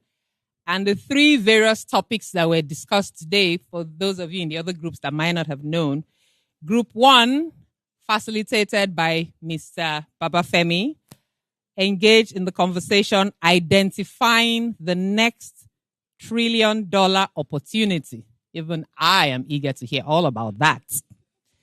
Group 2 engaged in a conversation around becoming a strategic analyst, skills for the next frontier. And I believe even today's keynote speaker, as well as our guest speaker, would have even thrown some lights into that. And finally, Group 3 engaged in the conversation on building your analyst brand, visibility, brand, and thought leadership. Fantastic conversations.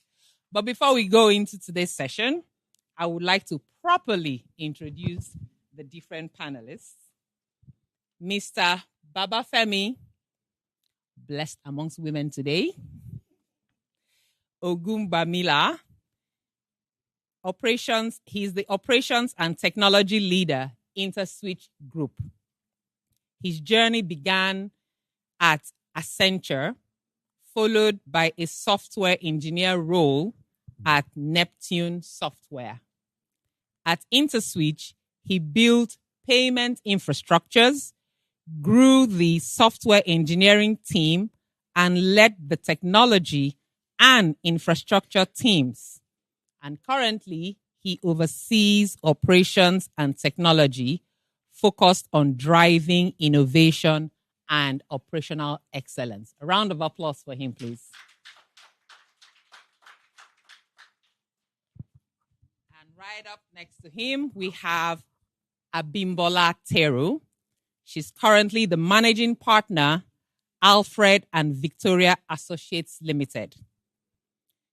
Abimbola is a seasoned IT transformation leader, digital strategist, and change management expert with over 24 years of experience driving large-scale digital transformation and business innovation. Her expertise spans strategy development, project delivery, process optimization, and digital banking, with a strong track record of turning business initiatives into high-performing digital products. Throughout her career, she has successfully led multi-million-dollar digital initiatives across fintech, banking, insurance, telecoms, and technology consulting, ensuring seamless integration of business processes with digital capabilities from concept to board approvals. Abimbola's objectives are to align digital strategy with business outcomes, leveraging innovation to drive revenue, growth, and operational efficiency. With her experience in stakeholder management, portfolio strategy, and value-driven technology implementation, she's a graduate of computer engineering with a master's in business management from Edinburgh Napier University, Edinburgh, UK, with a diploma in organizational change management, Ireland, UK, a manager of quality organizational excellence from the American Society of Quality. She is a certified project management professional, managing successful programs, a manager of risk, a certified Six Sigma green and black belt. Oh my goodness.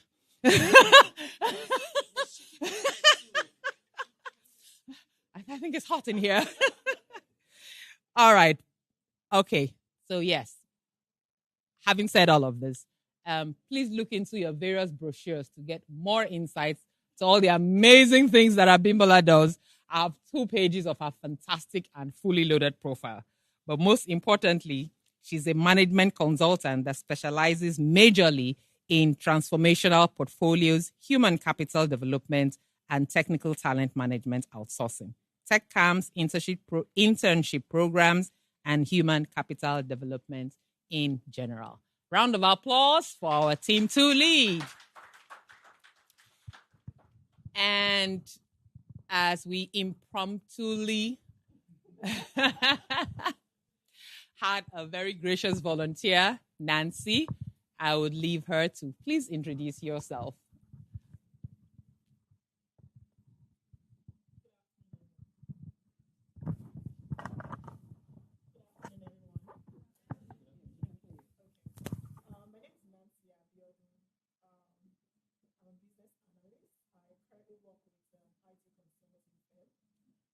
Which we deploy for several organizations, ERP applications, specifically ODB.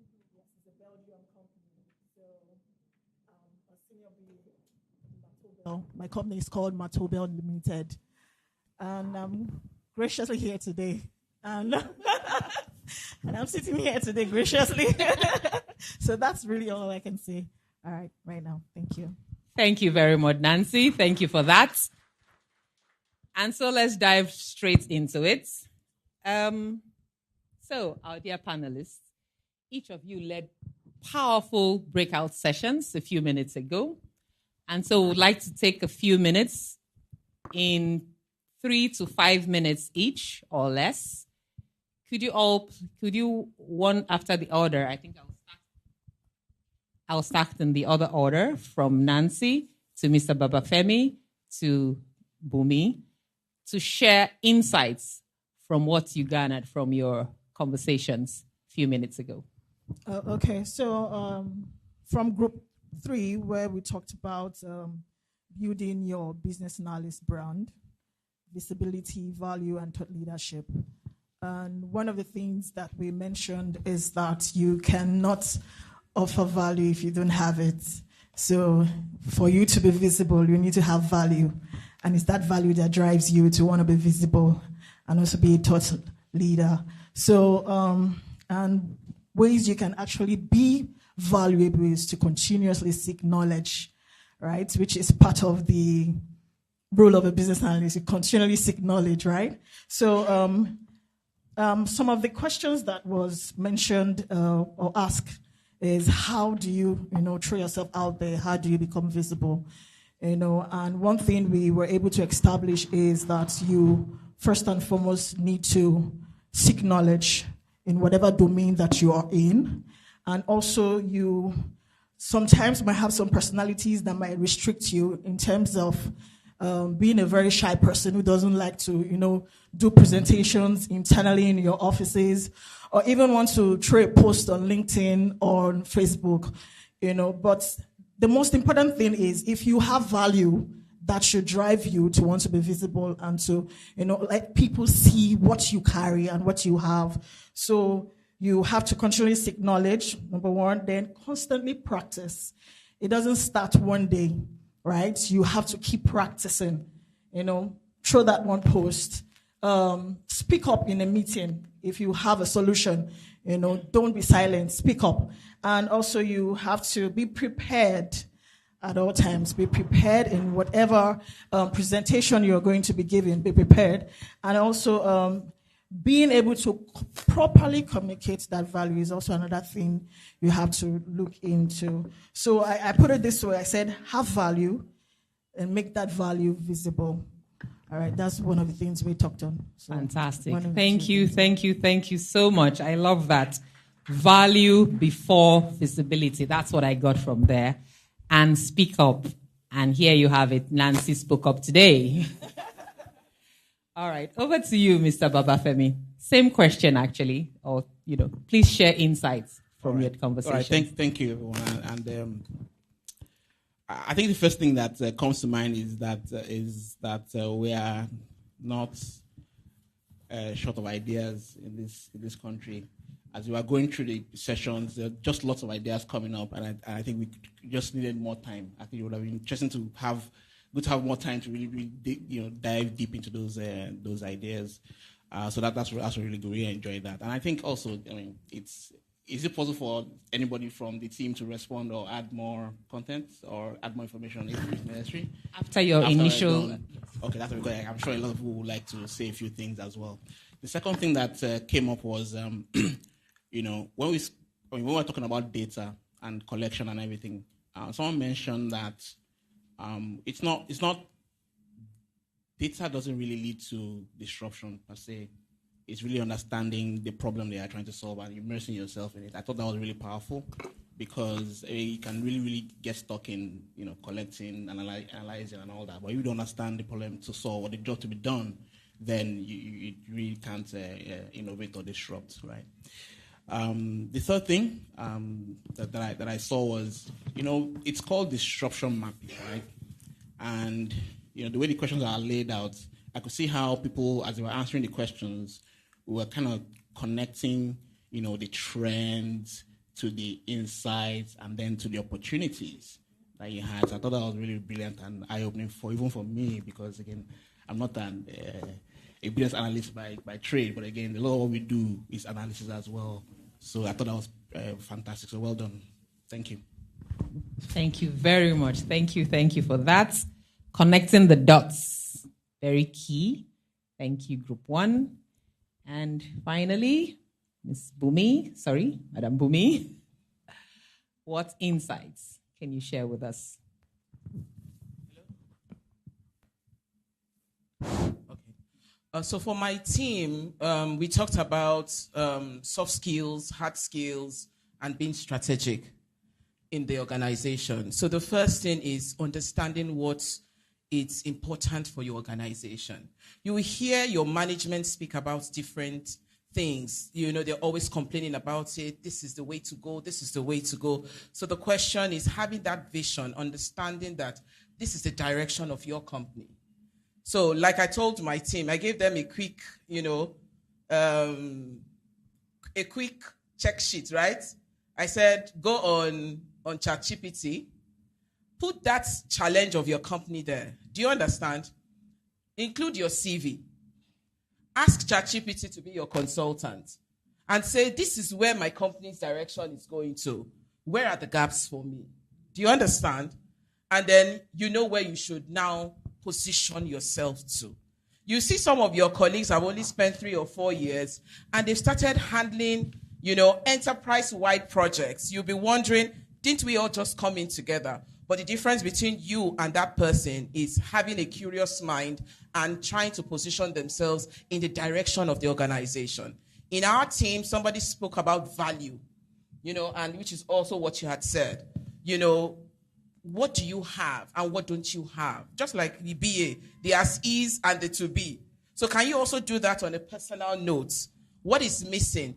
You could be good in terms of competency, but in terms of soft skills, somebody mentioned just one last skill I've been waiting for my team to discuss: people management skills. Do you understand? Some people will tell you that they are shy. Your being shy doesn't mean you can't be an orator. Everybody loves Obama. Not because Obama is so fantastic, but the same speech you give to Obama, give it to Trump. Do you see what will happen? The same speech. Have you noticed? While we are all doing the for Obama, and then the other guy, you're wondering, what's he saying? We're even angry, right? So you're going to learn soft skills. Communication. I cannot overemphasize the value of communication. As small as it is, but I can tell you that it will quickly make you visible in the organization. True or false? So it's not about you coming out to first class. It's not about you, strong 2-1, like we always say those days, right?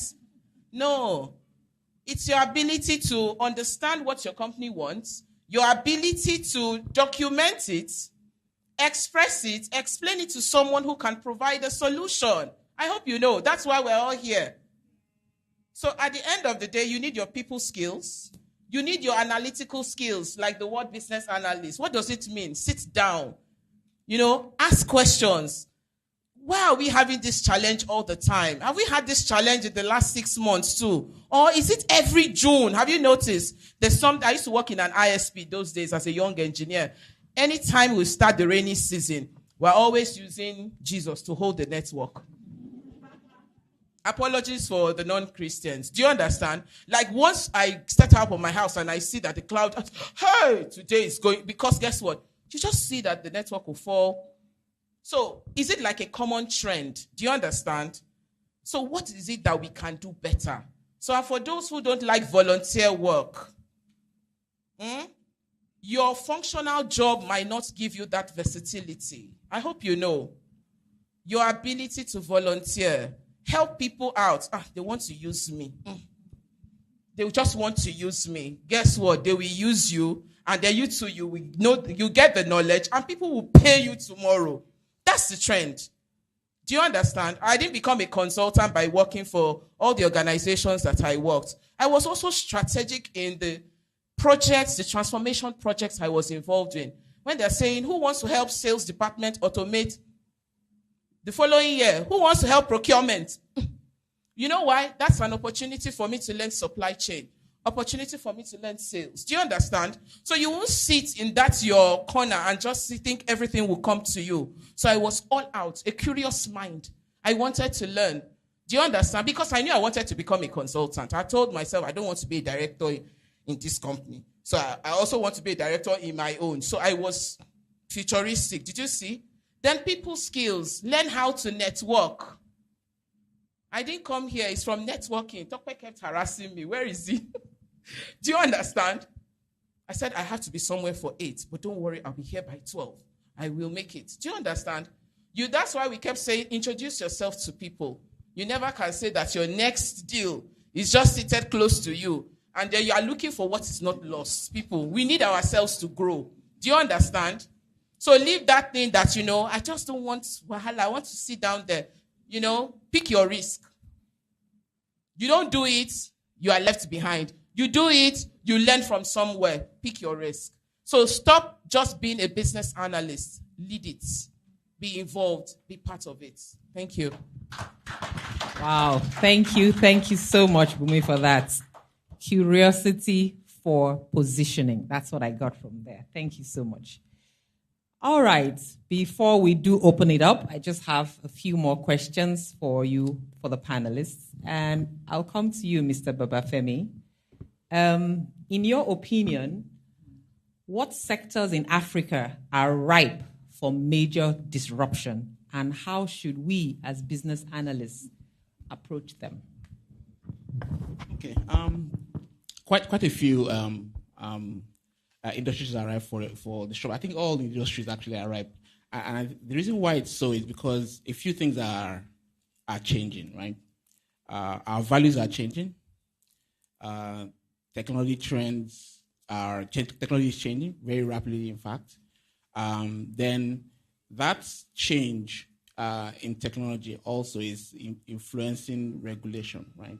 So because all these things are happening at the same time, they then creates opportunity everywhere, right? I think let's start with technology, for example. For technology, there's IoT. That's a new trend that's coming up. There's AI and there's cloud. So this trifecta of trends is creating massive opportunity. And let's take a good example in agriculture, for example, right?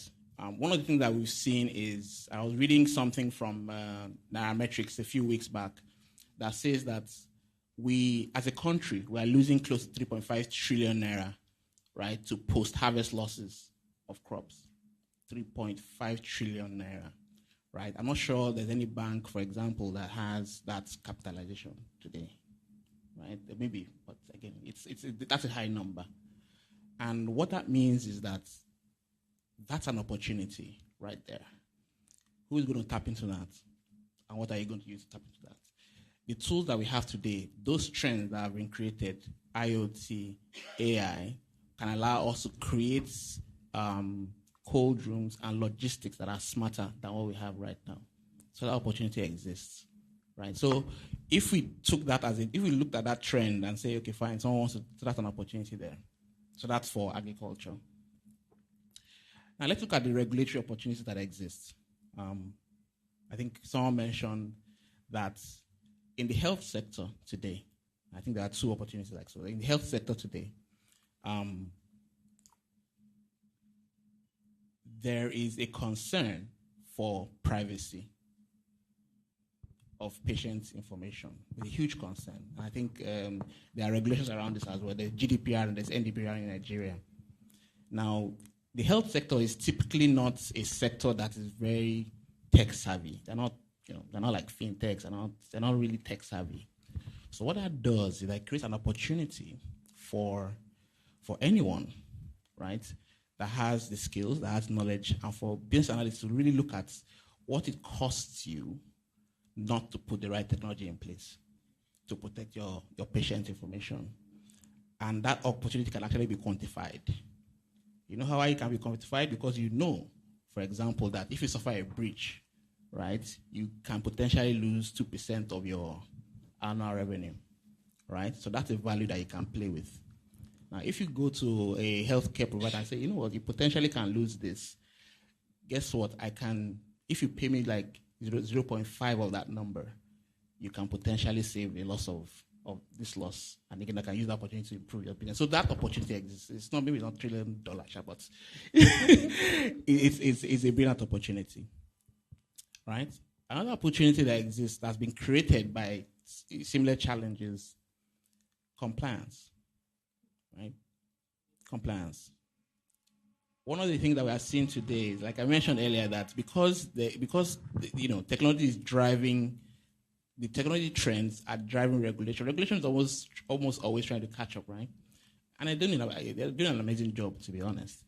So some of the new regulations that are coming out now are telling us in the financial sector, for example, that because fraudsters are exposed to the same tools, these new AI tools that improve our productivity, it means that as service providers, we also have to embed those tools to be able to prevent fraud. We can't do it anymore by rules. We can't do it anymore manually.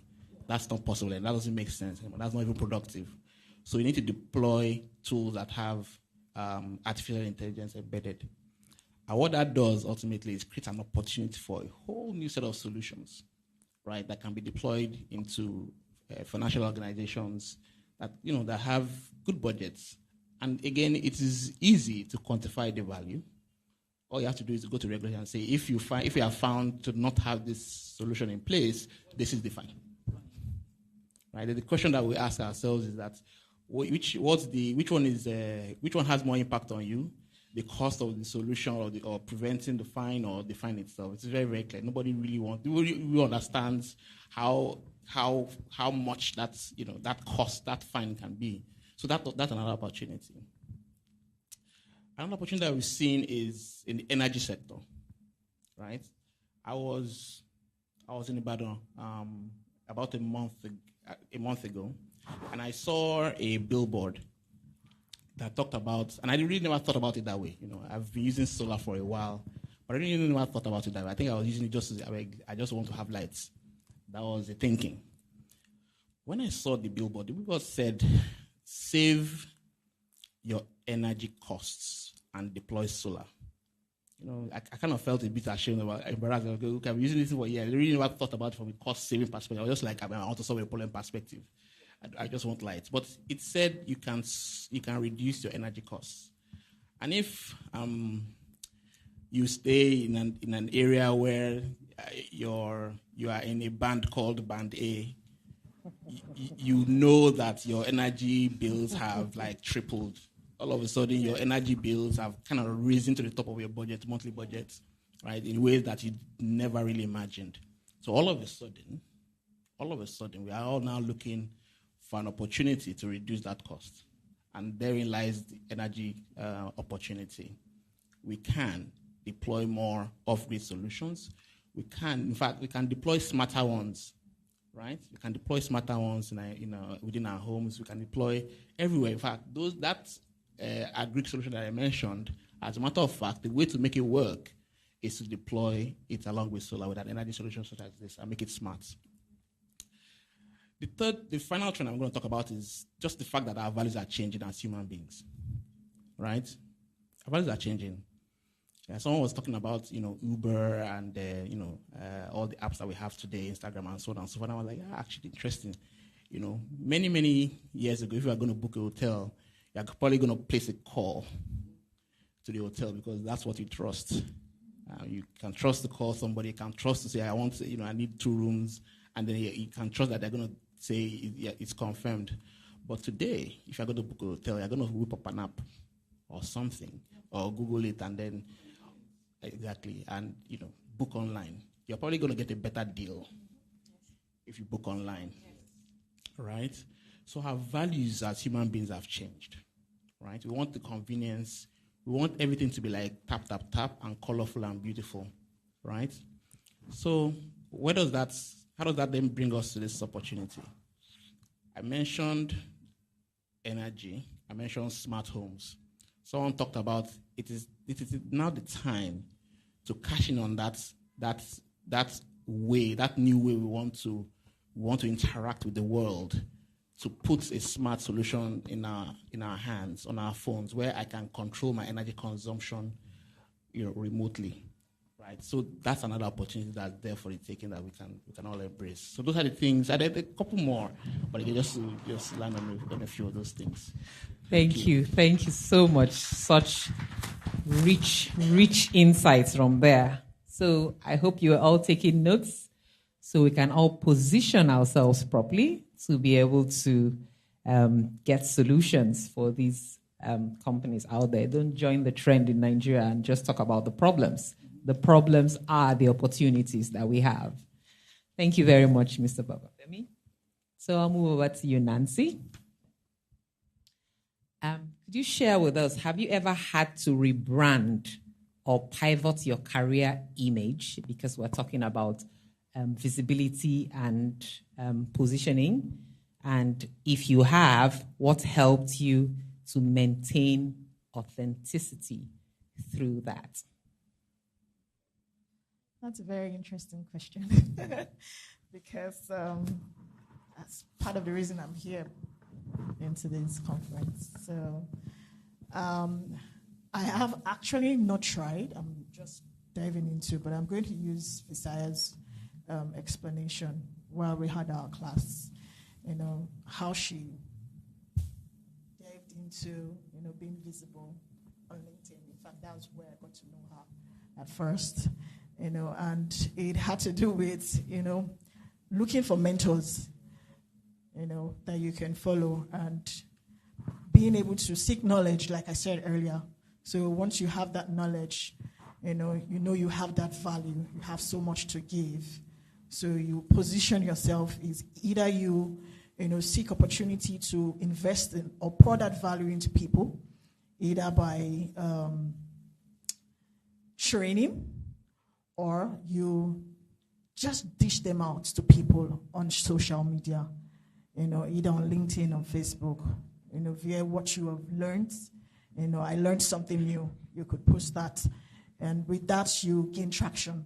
You get visible. People see you, and people tend to follow and gain knowledge. For newbies who are just coming out of school and want to be a business analyst, they have someone to look at. I remember when I moved into business analysis, I studied microbiology, and the first thing I did, I took the training. And after taking the training, what I did next was to follow a lot of business analysts on LinkedIn. That's how I followed Fisaya on LinkedIn. And I watched videos that would help me gain that knowledge. And when I got my first role as a business analyst, it was amazing because I can remember saying, I've gotten so much knowledge. How do I put this knowledge into play and get to use it? And fortunately, I got that opportunity. I got the role. And it has been amazing, and have been able to, have other younger business analysts to train. And I look at my journey and I'm amazed at how far I've come. But what I'm trying to learn now is how to make myself visible on social media, and following people, mentors. I think that will also help me to entrench in that area. Thank you. Thank you. Thank you so much, Nancy.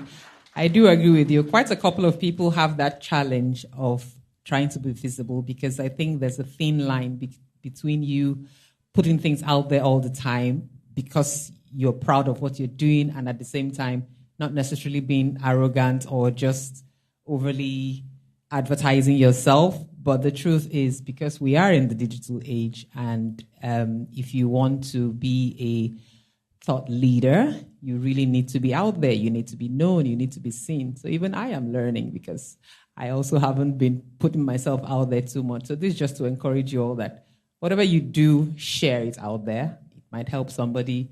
And just like Nancy says, you get noticed and get followed, and you keep teaching other people what you've learned. So thank you very much, Nancy, for sharing that. And then we'll move over to you, Bumi.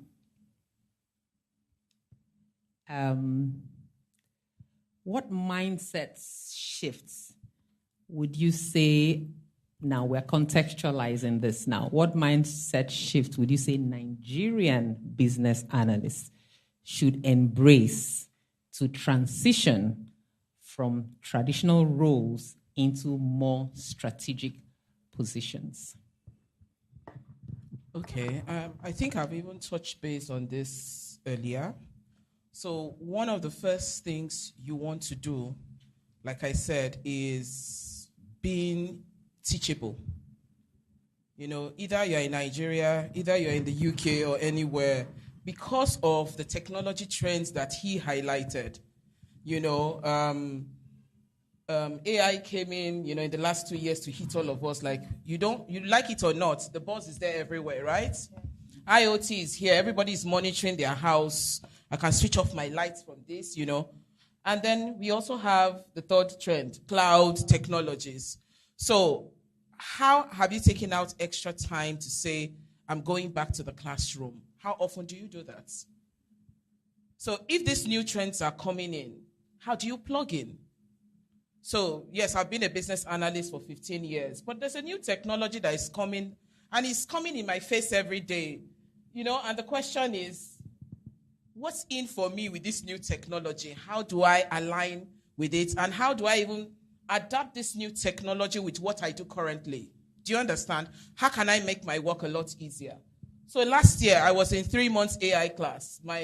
All my colleagues knew. Any small thing, 3 to 5, you say, I'm in my AI class. I told you. So there's nothing that is burning. I'm in my AI class. Do you understand? And when I was done, I've done many presentations, many talk shows that is just in 2 minutes. The speeches are out. I don't need to worry myself anymore. Even this one that Tokpe gave me yesterday, I just put it ChatGPT. I'm on a plenary session. Hope you're good today. And he says, oh, yes, I'm good. You need my help? I say, yes, your girl is here again. Do you understand? And I just put it in there and I said, this is what I do. This is what IIBA does. My role as a transformational leader, how does it, what skills do we need? Come on. In 2 minutes, it was out. So did you see? If not, I would have taken like almost 3 days. I'll be cracking my brain, looking for Google, looking for somebody's stamp paper here and there. So what did I do? AI, you get busy while I'm cooking, right? And when I was done, it was out. I said, okay, so this is what we're talking about tomorrow. I got you. Do you understand? It has made my work a lot easier. I do so many things faster. I do proposals. I do presentations. Come on, all those graphics. 1 minute silence to PowerPoint now. I hope you know. I've left your team. If you are still in Team PowerPoint, I've moved. Do you understand? So that's what we're trying to say. So when I do presentations now, people are, man, your slides are, oh yeah, AI driven. Come on, where are you? This is 2025. Do you understand? So the issue is, how many of you have taken out time?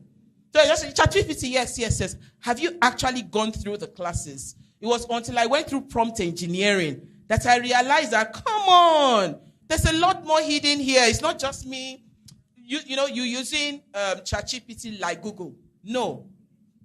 Use ChatGPT the way it should be done. I told my team, I said, we say Google is your friend. ChatGPT is your what? I told my team, it's your bestie. Do you understand? So we're going a step further. So you're like I said, a curious mind. You're asking ChatGPT what you do currently and where are the gaps. Do you understand?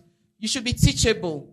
I attend conferences. I attend seminars. I want to know. I have HR leaders. Yemi Fashe, I follow people. When you're putting something out there, I'm with you. I'm consuming what you're putting out there. I could send you a notification. I might not come out there. I'll just send it to you, that nice write-up. However, I think, so Bumi, please put in your comments. And I said, okay. Let me put in my comments. I've had people who have followed me over the years. My WhatsApp is like a channel on its own. I don't know that I have lots of people following me until I put out something. And I say, come on, who is this person? You know, and the person says, I'm interested in this. Where is it happening? Even this this one, somebody, because of me, somebody paid and said, no, I must come. You are there? No, I'll be there. So do you see how, stop playing small, my people.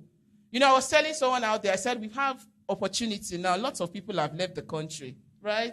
Come on, people like us should be filling the role. Nobody should be competing with us like before. So, but what are you doing to fill in those spaces? How are you filling the gaps? Knowledge, positioning, networking. You must have it. What you don't have, you cannot give. So like she said, value first, brand yourself. Start small. Start with mistake. Start afraid, but just start. Do you understand? Thank you. Thank you so much, Bumi. I love your energy, by the way. Awesome, awesome. So learn, and not just learn smart. So yes, you're researching. You don't need to go to the traditional libraries and bring out all those stacks of books and waste like 3 days researching. You have tools that would help you make faster discoveries in your research. Fantastic. Thank you. And even when you talked about I just lost my train of thought. All right. Okay, so now we'll open up the floor for some questions from you for our distinguished panelists.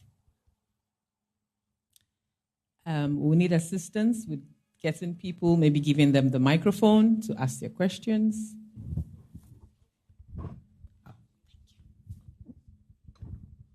Okay, do we have any questions? If you have a question, just raise your hand. So, I can see a hand at the back, way back. Okay, so. Okay, I have a question. Let me ask my question before. Okay. Where's the other mic? Way back. I saw someone stand at the back. Go ahead. Okay, my question is for Abimbola. Thank you so much. I really love your energy and presentation.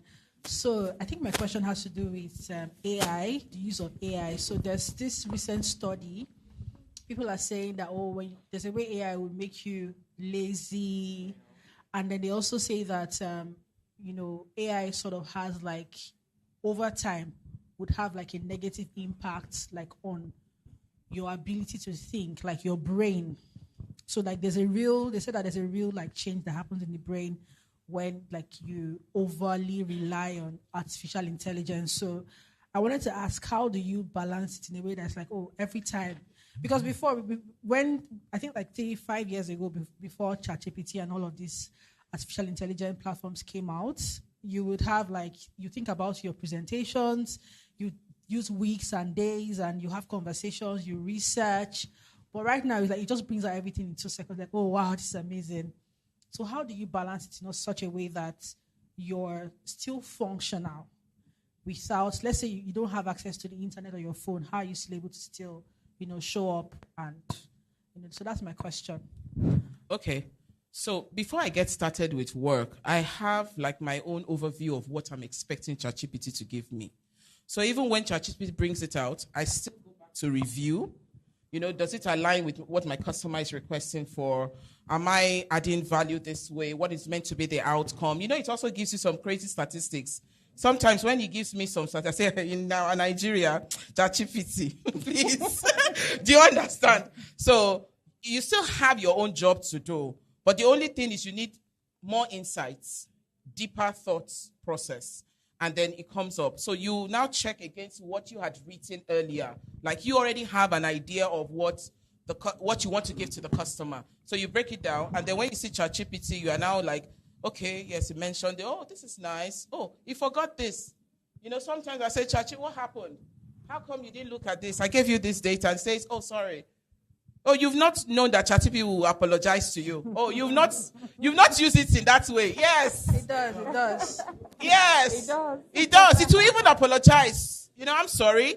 Let me quickly take a look at, this data. And then, it takes So for those of you who just think ChatGPT is just magical and it gives you all the answers, hell no. So the first thing you do is you have an idea of what the roadmap should be. Then when you put in the information, so it's just to assist what you already have, and then it fleshes out with more details, and then areas that you also did not think of.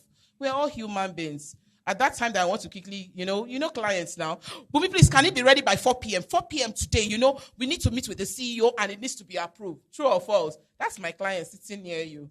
So those are those kind of people that give me that kind of pressure. Do you understand? 4 p.m., and then your head is like, I'm not even taking water today. She says 4 p.m. 4 p.m., where do I start? And then, I'm also thinking of who in my team would work with me, who's not going to slow me down, you know what? Let me just take this 4 p.m. by myself. Let me eat this 4 p.m. cake. And, and then I go through it, and then I still put my answers, and I put it in ChatGPT, and I say, does it align with this challenge that the customer asked for? Then ChatGPT will tell me the areas, the gaps. So at the end of the day, I'm still in control of the thought process. I'm still directing ChatGPT where to go to. Do you understand? If not, you will just take everything hook, line, and sinker.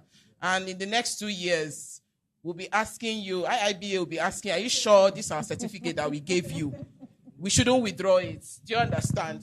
So it will also not work well for you if you overly rely on it. Also still go through the process and ask 1 or 2 people in your industry. I'm thinking of this, his boss, that we talked about, his boss. That's my to-go person. I say, boss, just let me borrow 5 minutes of your brain. You say, Bumi, you're always borrowing 5 minutes. I say, don't worry. That brain cannot end.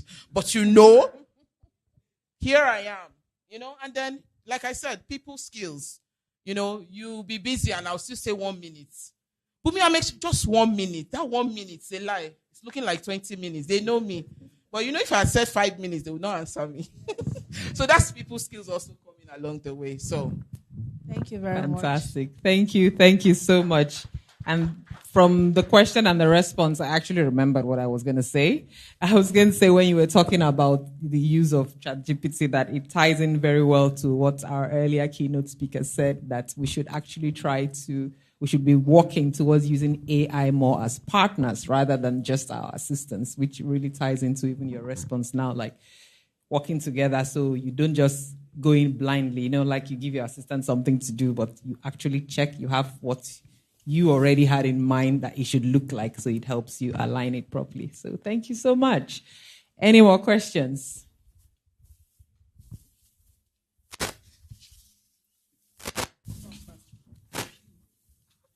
All right. Good afternoon, everyone. So my question is to Mr. Babafemi.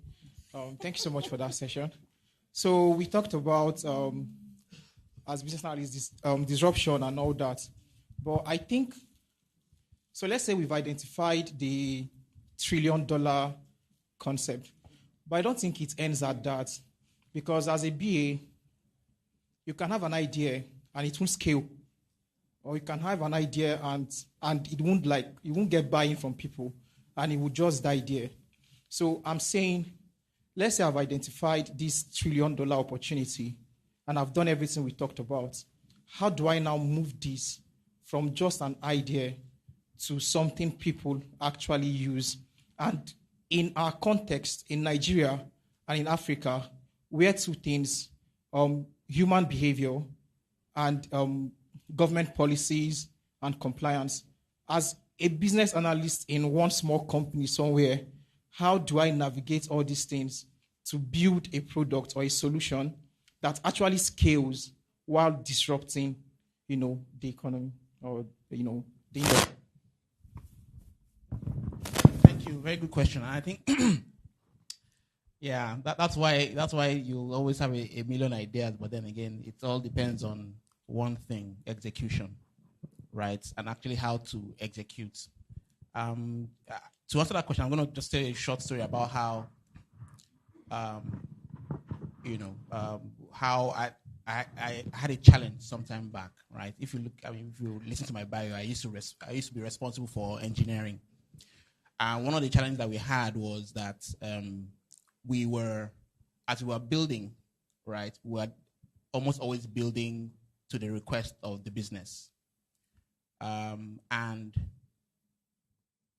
we didn't have enough time to improve the platform itself at its core. What we were doing was just adding more features and so on and so forth, right? As if it was really about the features that the customers are coming to. Customers are coming to us for one thing. They are coming to us for the most important feature, which was reliability. But here we didn't have enough time to deliver reliability. But the point I'm trying to make is that I struggled, right, with explaining that we needed to focus on reliability. But what I did not do was to show an example. So if you have a business idea, right, one of the first things that you must do is to prototype very, very quickly. It's easy to say, I have this idea. People would listen to you if you can show them something. So the first thing you must do is to create a prototype. Test it. It doesn't have to be expensive. And today, thankfully, due to AI, you can create the prototype in 5 minutes. Yes. Go to lovable.com. Type what you want. I want a website that can do X, Y, Z. It will come up in less than 5 minutes. Right? We did a power hour at the office yesterday. What's it yesterday? Yes, it was on Wednesday. And one of our lead engineers was showing the team how to use one of these AI-driven IDs, Cursor, to create a brand new app from scratch. And all he had to do was to define what he wanted to achieve, the test criteria. He added a few more contextual items to say, for this one, I need to use this library, and so on and so forth. And he created the app, right? The thing was just there. Again, like you said, he went to get coffee, and by the time he got back, it was ready. He took a screenshot of the what the portal was supposed to look like, or what the web interface was supposed to look like. Took a screenshot from somewhere. He dropped it in the tool, and then the thing was able to create a page for him, right? So now more than ever, you can prototype quickly. Now it's a bit different when you go to hardware solutions or hardware products. It's a bit different. That will cost you a little bit more, but then it's the same theory, it's the same thinking. You can use the tools that we have today to prototype and iterate. So once you've created a prototype, you go test. Okay, does this work for you? Does this solve your problem? You get feedback and you go at it again. You iterate.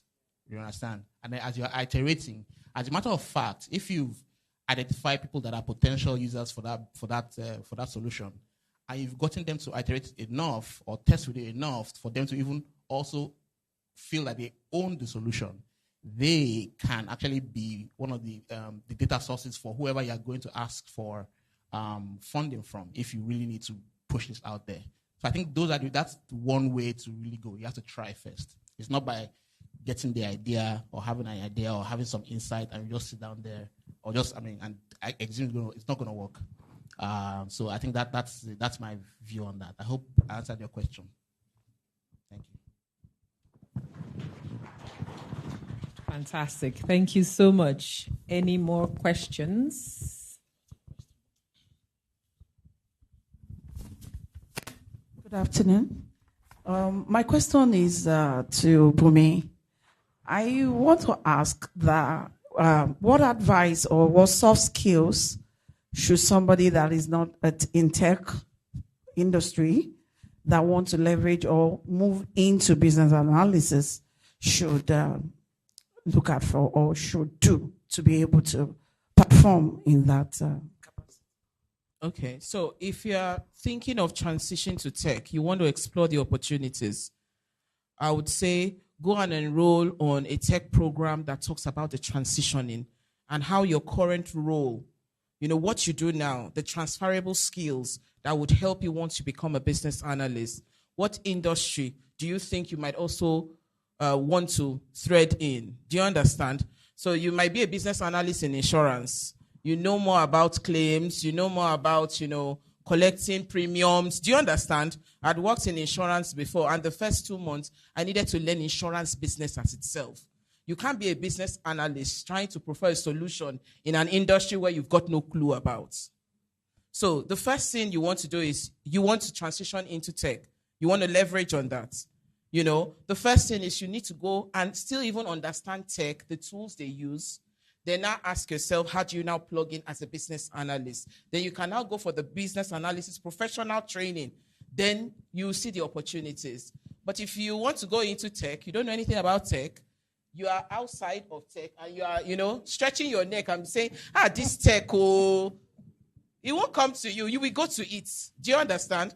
I've gone from ISP to telecom to tech to fintech to insurance. Do you understand? And in any of those industries, I had to immerse myself in the business of this organization. If you don't know it, then what's your role as a business analyst? Is it just to gather requirements and chase the requirements? No. Your job is, once you understand what happens in your industry, then the new solution you're trying to bring, you're even trying to see, why can't we use this existing system? We should just enhance it to add this extra feature. Do you understand? Instead of building a new solution, which many companies do. I hope you know.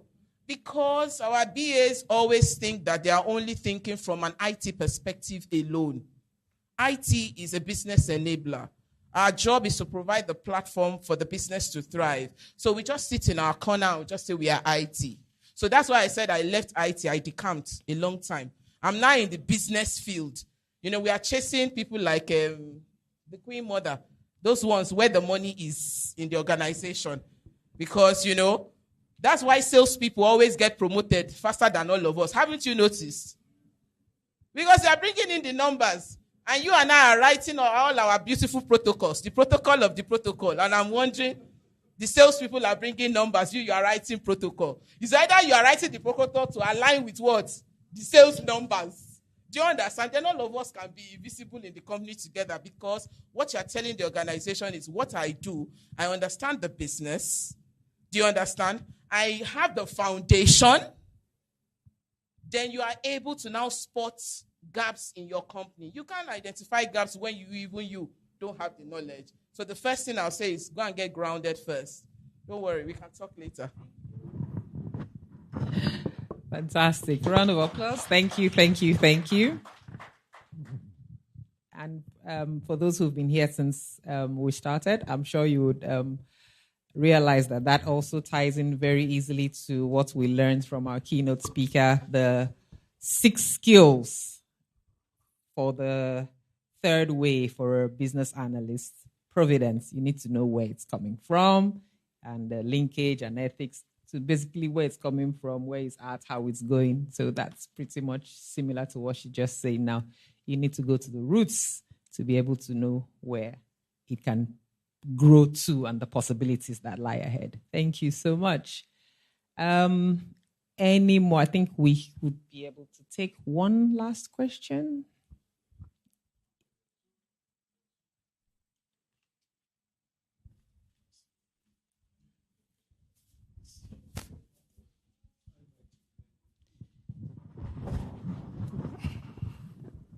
Okay, hello.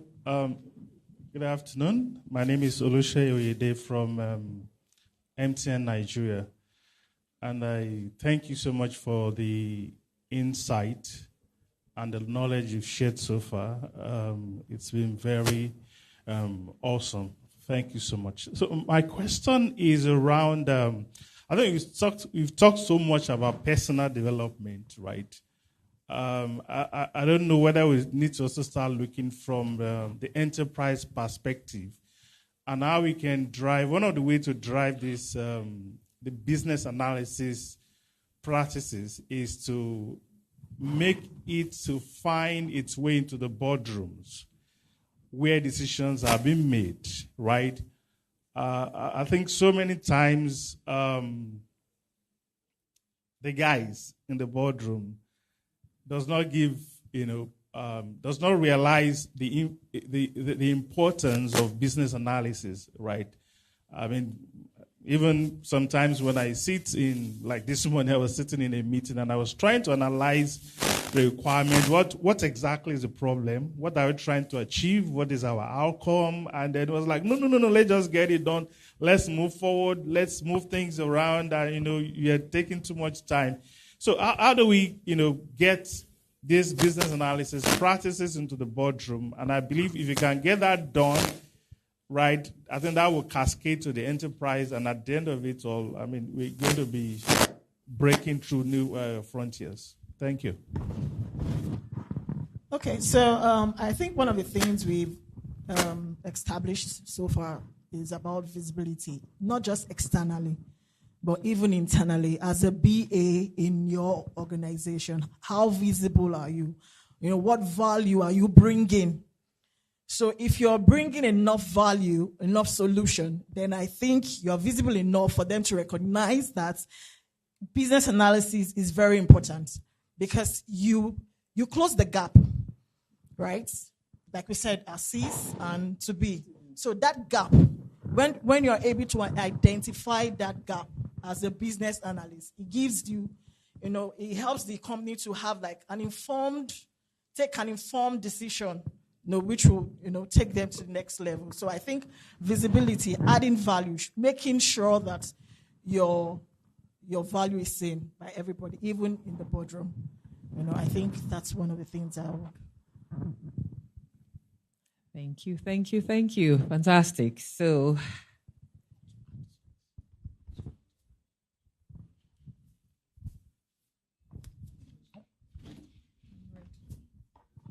go ahead, please, Mr. James. Yeah. So I wanted to add to what she said in response to his own question, right?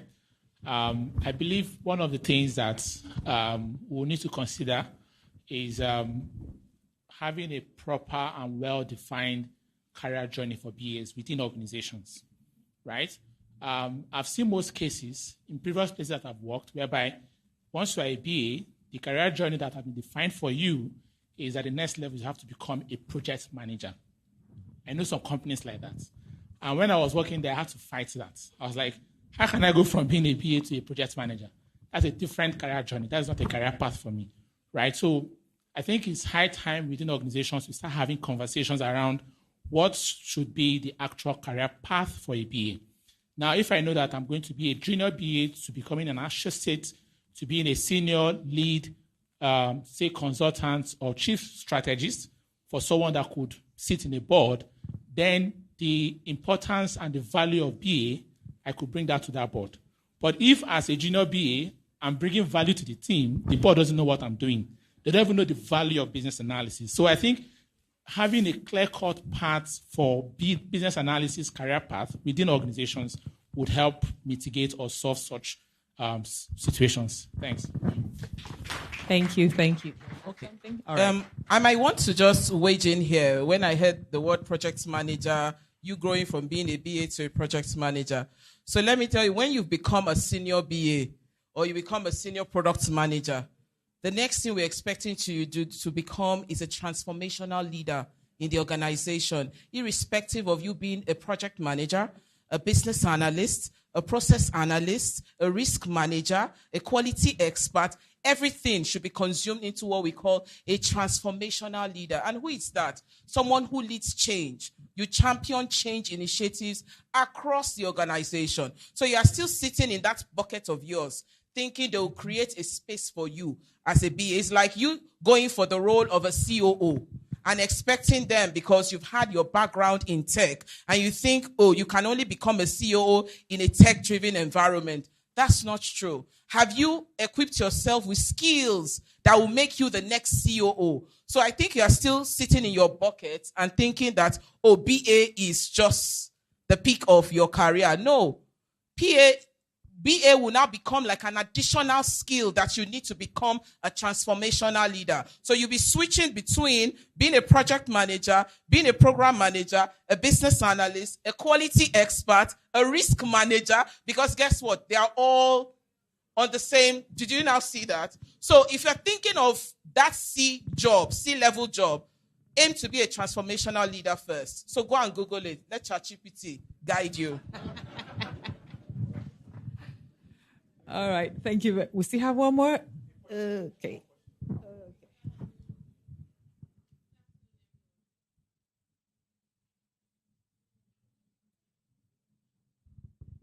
Good afternoon, everyone. My name is Bola Joko. I should stand up.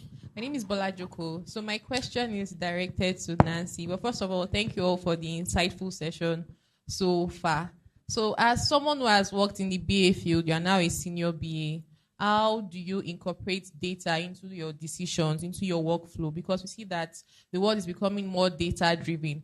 And as I was studying or as I was making my research in business analysis, I didn't really see much emphasis on data-driven decisions. Like, there's a whole handbook on the business analyst's knowledge, Babok and all. But when it comes to data science, data analysis, we don't have much on it. So how do you make those data-driven decisions in your current role? And what would you advise a newbie business analyst who wants to be a business analyst but has a good foundation, a strong foundation in data? How do I answer this question? Okay, so data talks more on numbers, right? And numbers is what, like Bimba said, is what the executives and the boards are after. So that's data that you have. What is the solution you are bringing out from that data? And I think he also mentioned it, saying there's a different thing when you have data, and what will that data do for you? So that is how you incorporate. What is that data going? What's the change that data is going to bring that can make the company, have an informed information on the next step, which will lead to transformation for them. So I think that is how you should trend or channel the data that you have, how to make that data work for you and give you a transformation in your organization. Thank you. Thank you very much. Just to add to that, most business analysts actually don't work in silos. You work in teams. And most of the time, you have a data analyst as part of your team.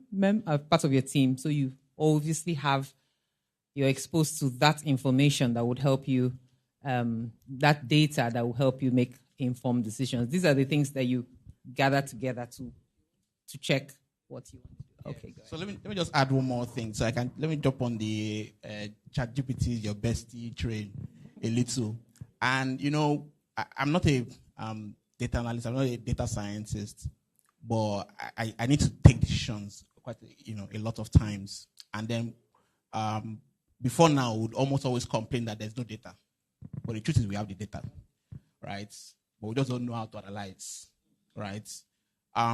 So I had a problem once. I think we're seeing a lot of attrition, right? So one of the things that we do in the organization is if you leave the organization, there's an exit interview, and then they just take the information of what it is that made you leave, what the challenge was, what you could be doing better, and so on and so forth. So I asked for data for about 12 months, right, to see what's going on there, and I wanted to perform an experiment. I went through the Excel documents line by line. I think it was a long list, a little bit too long for comfort, and I went through line by line to understand what the issues were, and I was categorizing manually. It's not a long list, so I could do that manually, right? And then I got a sense of what the challenges were and what we should be doing. Then I now took that same Excel document and I inserted it into Copilot, which is ChatGPT, and I asked the question. This is, I give it context, told it was the best business analyst in the history of business analysts, psyched it a little bit, and say, what is the challenge here? Why are people leaving? And what should we be doing next? Boom, boom, bam. In 1 minute, it gave me everything, even with chat itself, and with recommendations on what to do. So I think that we have now gotten to a place where, with the data that we have the tools today to take action, right? All of a sudden, my initial call for, I need data scientists. Me too, I can do, which brings me back to that point where she was saying that if we use ChatGPT too much, will we become less thoughtful? I don't think so, because it takes thoughts and insights to be able to even ask the questions in the right way and provide the right context. What it's going to do to us is going to elevate us, because all that labeling that people will typically do, all that work that the data scientists will do to try and label data, something can do it for you. That's not the real work. The real work is to take action, like I was trying to tell that gentleman. Thank you. Thank you. Once again, If we don't draw a line, we will be here till tomorrow. This has been so engaging and so insightful. And so I will just quickly ask each and every one of the panelists, one after the other.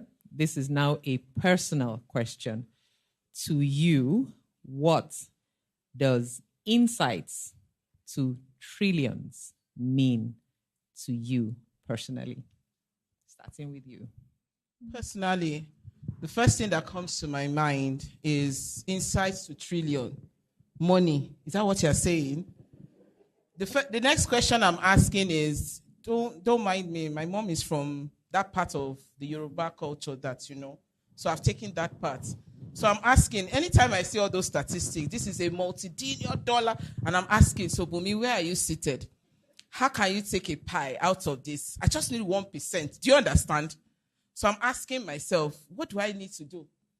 I'm not greedy, Abby. I just want 1% of this whatever they're saying. And then you are now asking yourself, what businesses are in that field? What do I know? What do I have in terms of services? What can I render? Do you understand? This thing is coming up. This thing is coming up. I'm seeing it everywhere. So every day I'm asking myself, how do I now plug into this thing? So that's what you should just be asking yourself. In any multi-million dollar, ask yourself, how do you plug in and take a percentage that is yours?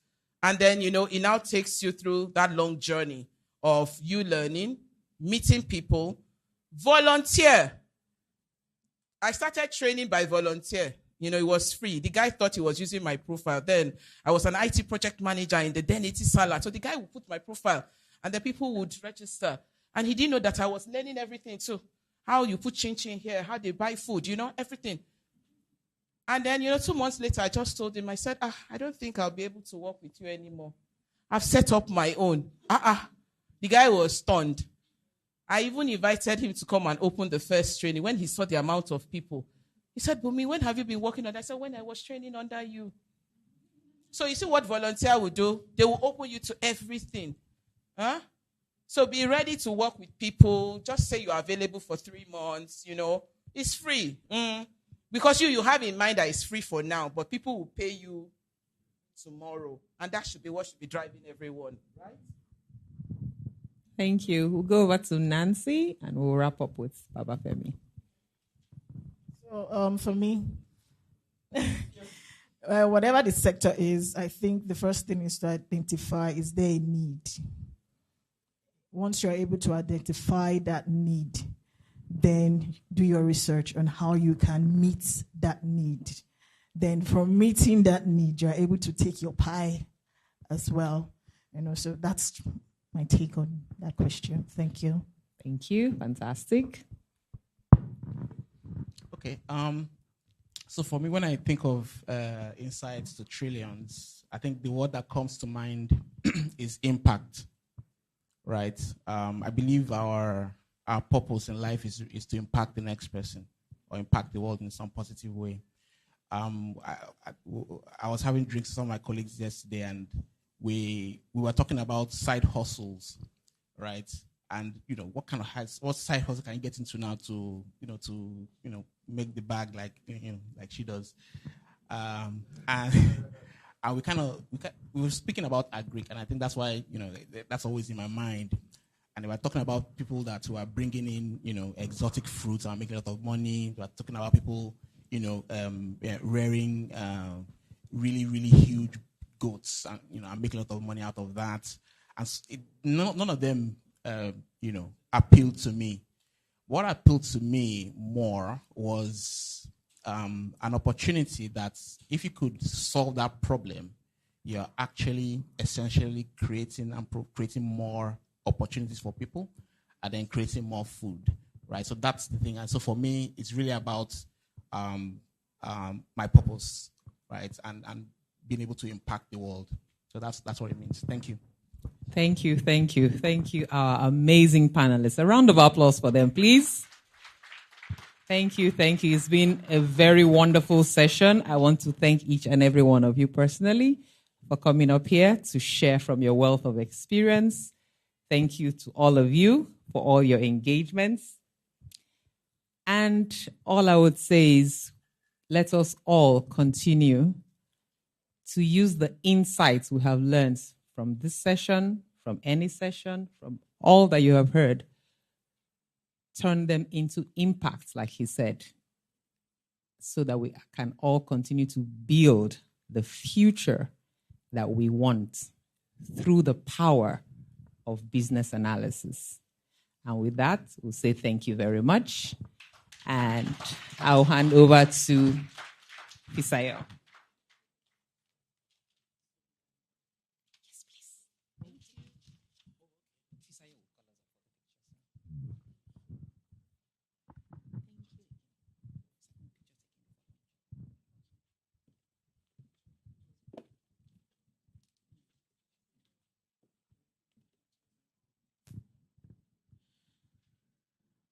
We want to take pictures now before we go for lunch. So let's have the board members and the speakers and panelists as well.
Lunch now.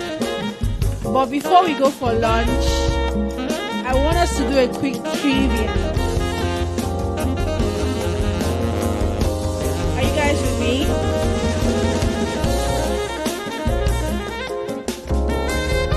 I want to do a quick trivia. Can you guys hear me? Okay.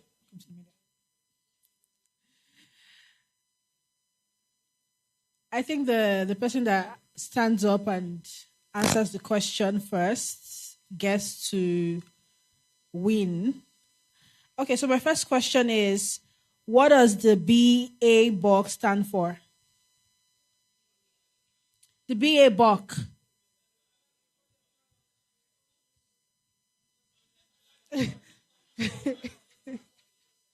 Okay, so it goes to Victor because he stood up. All right. Which of the following is not a core knowledge area in the BABOK version 3? Elicitation and collaboration, requirements lifecycle management, strategic analysis, solution evaluation. Are you sure? Let me go over it. Elicitation and collaboration, requirements lifecycle management, strategic analysis, solution evaluation.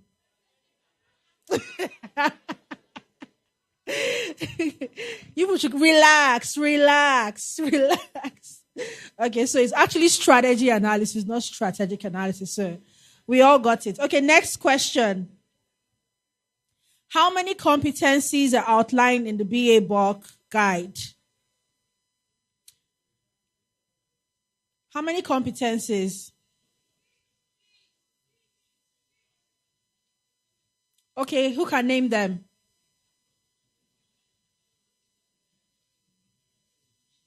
Who can name the competencies? Okay.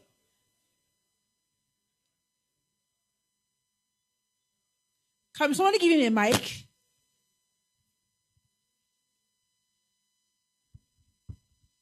Can somebody give him a mic? Hiya, I need help. Where's the other mic? Okay, thank you. Please tell us your name as well. My name is Innocent, RTV. Okay. Not Idibia, right? No. The fact that Idibia is two-faced doesn't mean it's not innocent. So. Oh, wow. All right.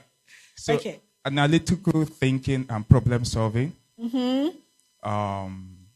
Communication skill.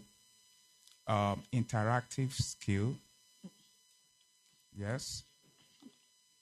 Then business knowledge. Business knowledge as a skill. Technology and tools. Then there's one more B. Who can help him out? And the B is... okay, so you want to go for it. Behavioral skill. Come on, a round of applause for him. Woo! Amazing. Thank you, Innocent. So, how many techniques do we have in the Bible guide? That one's easy. Who can name 10?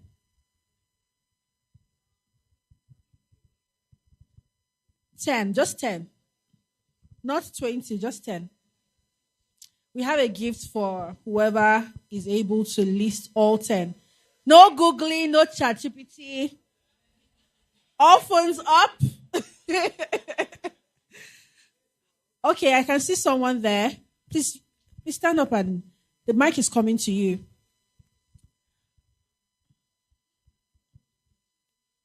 Tell us your name. My name is Olaumi Ahmed. Okay, go for it. Okay, techniques. We have interview. We've got We've got survey. 2. We've got use case. 3. We've got hold on, they're coming. 10, right? 10. Okay. We have prototype. 4. Have I mentioned interview? Yes. Okay. Okay. We have business model. 6. Sorry, 5. 5. I mentioned survey, right? Yes. Okay, that was the second one. Okay. So you just have to do 5 we more. Have SWOT. 6. SWOT analysis. We've got business model canvas.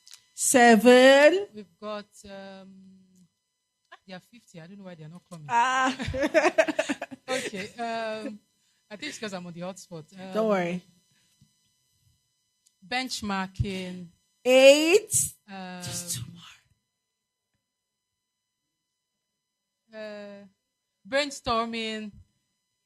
Yes, 9. 9. Okay, the 10th one now. 4 more. Acceptance criteria. 10. Oh my goodness. A round of applause for her. Please, can you come forward? We have a gift for you.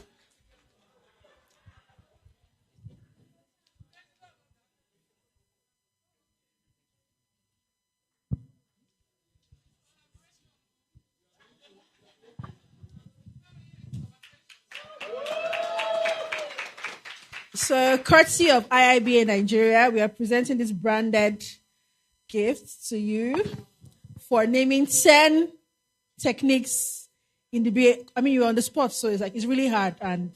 But you didn't Google it, Abby. You didn't use ChatGPT. All right. You had collaboration, so you guys will share it. It's part of the gift.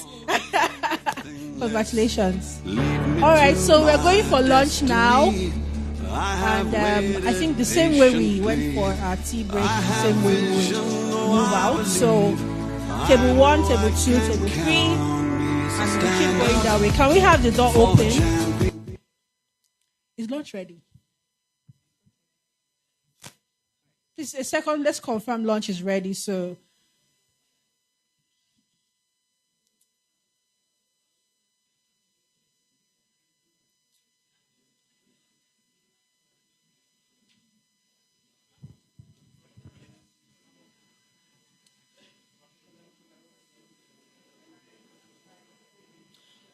okay, so whilst we are doing that, I would really appreciate it if we follow our IIBA Nigeria page on Instagram.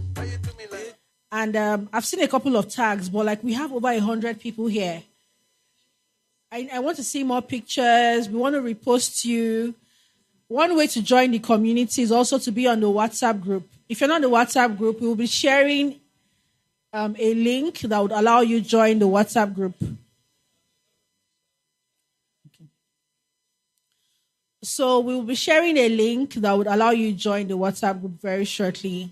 But in the meantime, I want to see your pictures. Take pictures with the people who you're sitting with. You never know years from now how, where you're going to meet them, how that picture is going to come back. Throwback 2025 IIBA Nigeria Conference.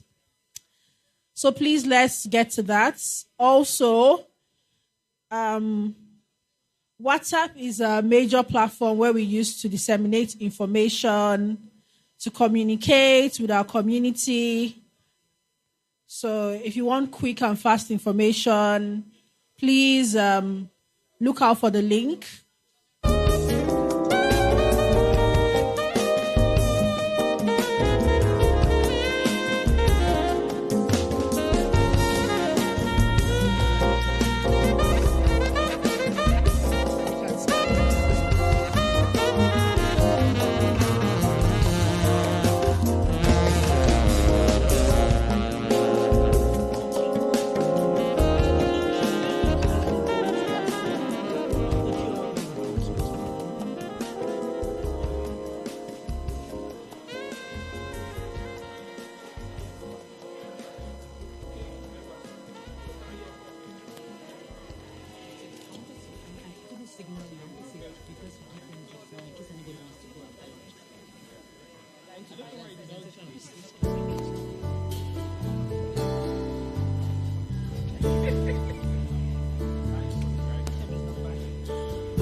So whilst we are waiting for lunch to be set up, we would like to present. I can see group 3, my group,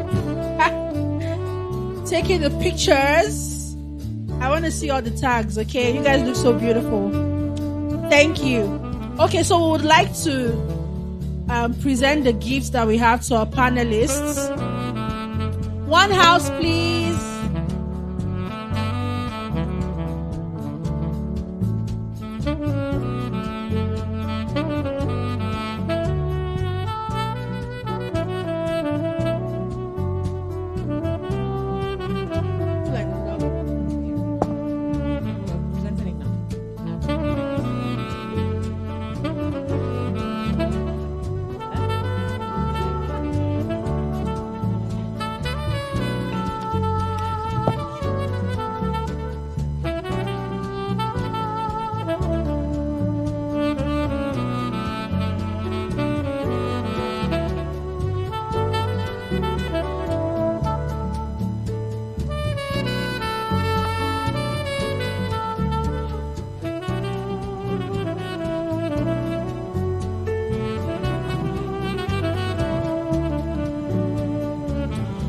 Okay, hello everyone.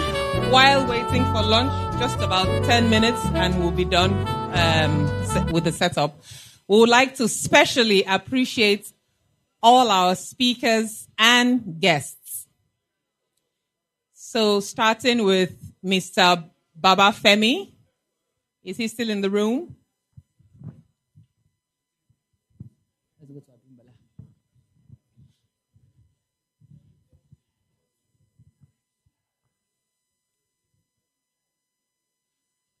All right, if he stepped out briefly. So let's call on Abimbola. Special gift presentation to our panelists and speakers. Round of applause.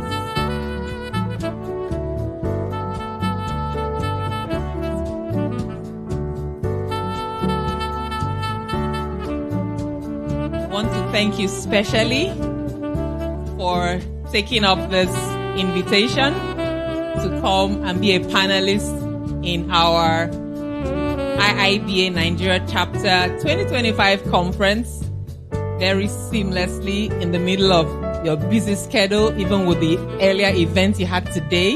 You still made our time to come. We are grateful. We appreciate you. And this is just a little token to say thank you so much. Thank you. Would like to call on Mr. Baba Femi also.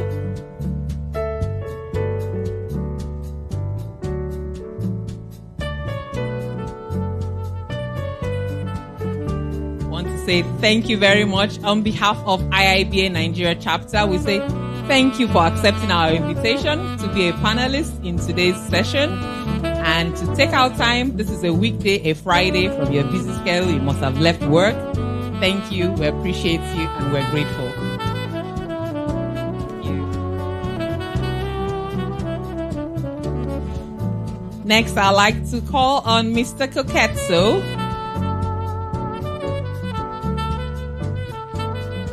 Mr. Koketso is the global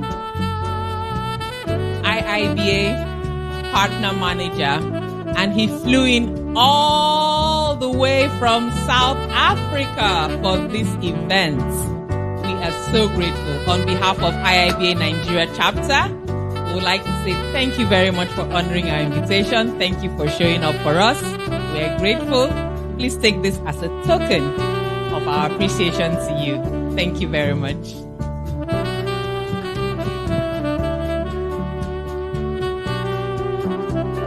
And finally, we would like to call on Mr. Delvin Fletcher. Mr. Delvin Fletcher is the global president for IIBA and the CEO, and he flew in all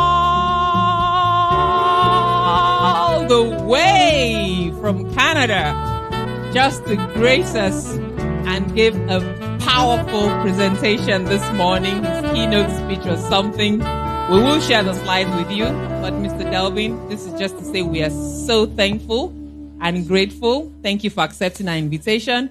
Thank you for coming all the way to grace us with your presence, and thank you for the wonderful presentation you gave today. It was so impactful. Everyone has something to say about it. Thank you. So much. Thank you.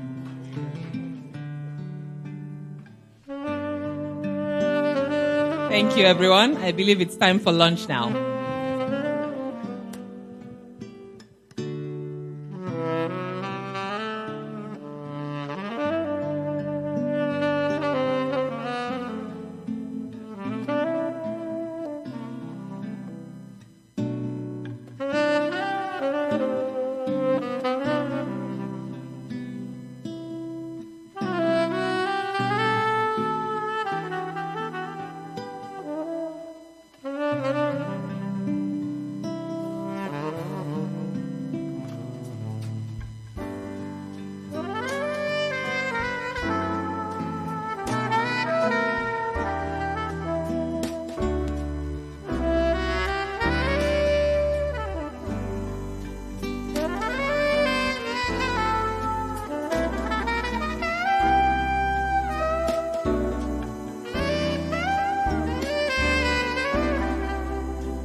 lunch is ready, so can we go table by table?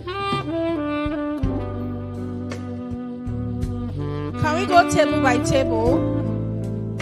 Lunch is ready, so please make your way to the foyer and grab some lunch.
Or you guys are beating like you are now lazy.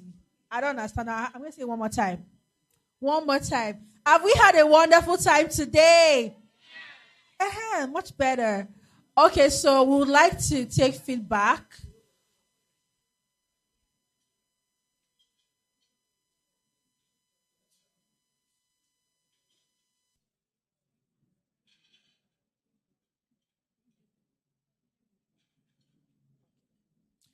All right, so we'd like to take your feedback.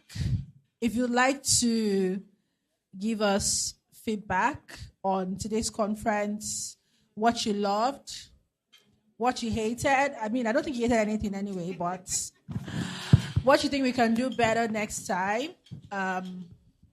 Just generally your experience. If you'd like to speak on it, can you raise your hands? Anyone? What we did wrong, what we can do better. What we did right.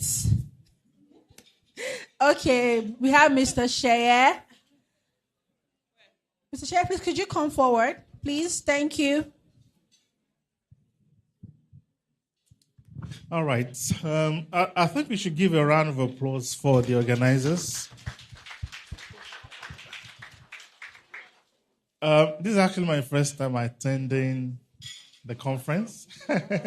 Awesome. And I don't know, for whatever reason, this year I just decided I'll be closer to IIBA all by myself. Wow. Right. But that's good. I mean, so the bad, the good, the bad, the ugly. Everything. Or the good, the good, the good. The good. All right. So I think I love learning environment, and I believe that there are thousands and thousands of people that are looking forward for this kind of environment, to speak with senior colleagues and interact with their peers. And so I will suggest that in subsequent conferences, to drive inclusiveness of corporate organizations, schools, universities, if possible. Now we have evangelism of AI, automation, even going as low as to primary school, secondary school. So we can drive also business analysis to become something that we can, get people, get young ones to get interest in it in younger age. And I mean, then we have universities. I remember when we were in school, we were part of National Association of Computer Science Students. So we're always looking towards becoming a computer scientist. But from that point, we always want to go to conferences and learn. So let's do that inclusiveness. I don't know what you take in terms of costs, but we're building a better tomorrow, and then we can never tell those little seeds that are planted in those little ones. They might become one of the best business analysts ever. All right, thank you. Thank you so much. You spoke about inclusiveness, and I think it's such a huge conversation right now within the IIBA. So we'll come to you for more consultation. Okay, so anybody else? Please tell us your name and go ahead. Okay, good afternoon, everyone. My name is Josephine Okonkwo. Actually, I'm overwhelmed. In a good way? In a good way? Yeah. In a very good way, yeah. So, anyway, let me say I'm not a business analyst yet, because I just transitioned. I'm an accountant by profession. But when I got certified, so I decided to join fully, and that was when I got to know about the conference.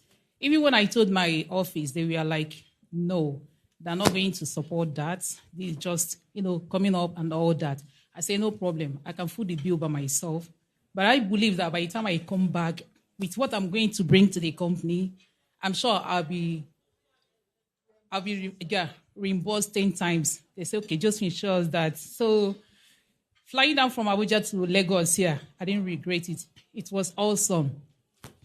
Especially, Mrs. Bumi and Lucy. Those people, they really, as a wowed me, because I always explained to them, this is my challenge, working as a trade and operation manager. It has not been easy. I will write reports. I will give the analysis. But when it comes to presentation, stage fright. always a problem to me, but they've actually encouraged me that they are going to put me through also. And I thought I should also connect with you. I said, I know you. You stay in Lagos and Abuja, but I didn't know that you have a private, training school where you help, people that transition to business analysis. So I'm so grateful. I really thank the organizers for the platform. And I look forward, something more better than this. And also, you people should as well extend it to other states, not just only in Lagos. Because I knew some people in Abuja, they say they cannot afford it, the flights, the place to stay, and all that. I said, anyway, no problem. I'll bring it to the board so that they can look into it. Maybe the next conference or choose another place that will be favorable to other persons that couldn't make it. Thank you so much. Thank you. Thank you so much. Wow. What stage fright? I don't understand. I didn't see any stage frights. Okay, so we are taking your feedback, and honestly, the conference was supposed to be in Abuja, but we have most of our members here, so I'm sure that somehow we'll figure out how to balance things out, within the states in Nigeria. So thank you very much, Lucy. Okay, anybody else? Feedback? Okay.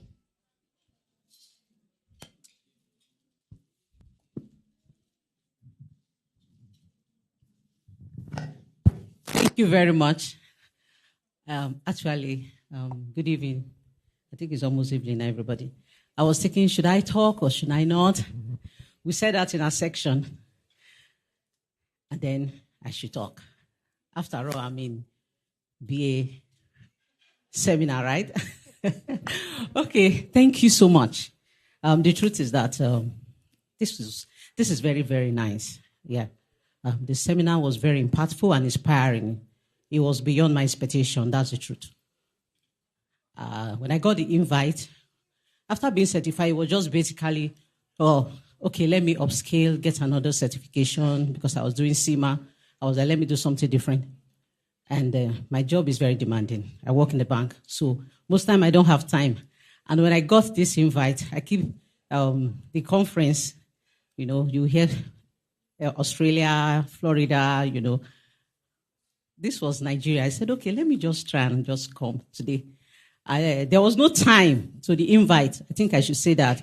There was no time. It was just today. So first of all, I just dropped in and checked.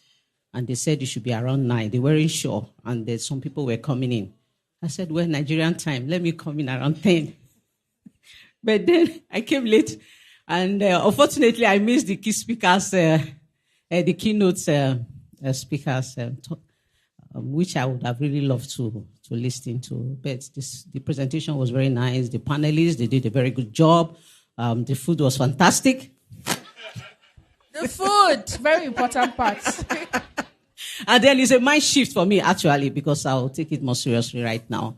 And then I'll do more, try and manage my time better, plan properly, and, add more value to myself instead of really, and so that I can add value to those that I mentor, and at the same time, my bosses, that I learn from.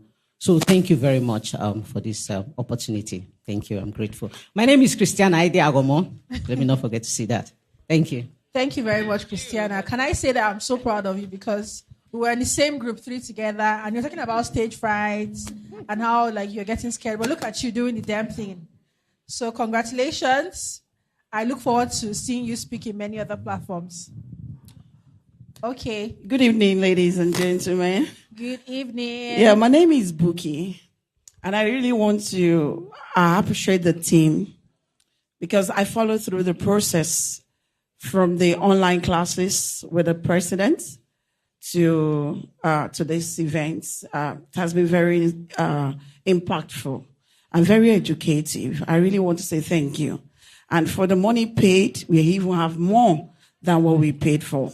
The food, the ambience, the time management, the speakers.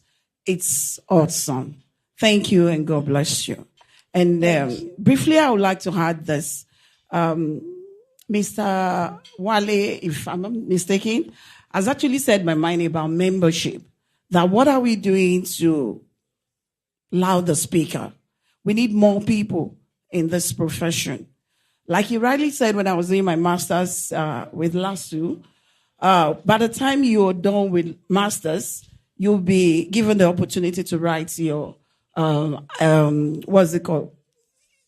Your banking, the Institute of Banking examination. So CIBN, thank you. So once you're done, you're sure that you're coming out with a CIBN certificate with your master's. And that gave more opportunity for to a lot of students to become chartered, and it was so easy. So maybe we could look into this dimension and look at maybe the department that we can work with in the administrative aspect of education to be able to get more students into the IIBA. Then lastly, I'd like to talk about the tuition, let me call it the payment for the IIBA, because I train few people to be able to sit for their examination. And when it comes to payments, is in dollars. And by the time the conversion is made, there are little setback because of the conversion. Maybe our president could help us look into this. If we could be able to pay in Naira to make it easier for upcoming BAs. Thank you very much.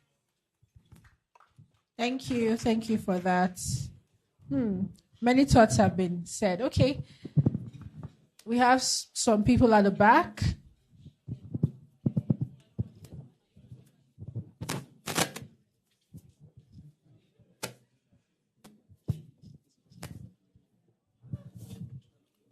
Good evening, everybody. My name is Dr. Radisson Obasoge. I'm a public health physician and a certified business analysis professional. I want to find out the presentations that were done today, will they be available to us? Maybe sent to our emails or something so that we will be able to relate with it after now. That's the question I want to ask. Having asked that, I want to commend the organizers. By all stretch of imagination, this conference is superb. I wasn't expecting this level of organization, content. I also think that we can do better, but if I'm to rate this conference, I will rate it at least 9 over 10. So it can only get better. So one is for God. The remaining one is for who? For God, right? The remaining one is for my tea break that was not complete. That's on the lighter side. So kudos to the organizers. It can only get better. Thank you. Thank you very much. Thank you, Doctor. Thank you. Just so I don't forget, just to let everyone know, this event was live streamed and will be shared on the IIBA website later. Please join the WhatsApp group. So look out for that. And as well as the presentations, all the information required, all the resources would also be shared on the website. So look out for that. Good evening, everyone. Good evening. Okay, so I just want to start by commending the organizers of this. It was really, I think one thing I loved about it was the selection of the topics. They were really insightful, and it covered a whole lot of things. It took us beyond the traditional business analysis. That being said, my feedback is not really on the conference itself. For me, it's 100%. It's very good. But for me, the registration process, right? I had to fill a Google form, right? And at the point of selecting whether you are IIBA member or not, there was no validation there. If I say yes, it will still say, the amount you should pay. And then the receipt, you have to go and, save this thing and upload it. If we can, we are business analysts. If we can look at that flow of registration, make it simpler, make it more seamless. My number was collected, but I didn't get any message on WhatsApp. So I had to just come here by faith, hoping that. So let's just look at the registration process again. And I think that would be very Thank good. you. Thank you for that very important feedback. Thank you. Thank you. All noted. Any more comments? Good evening, everyone. Good evening. Yeah, Alberto Kasuji.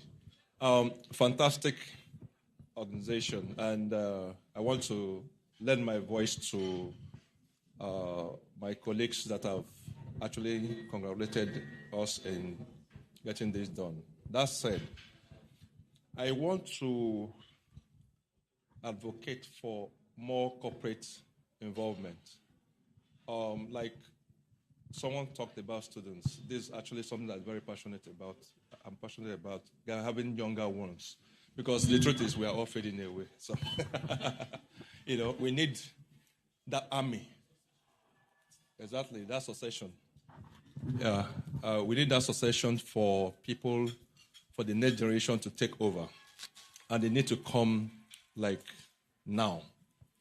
We need to, if we get sponsorships from corporates, we could make life easier for them, and even maybe say, okay, for this school or for this number of students, we can give free entry. It encourages them to come, because today, Nigeria is tough.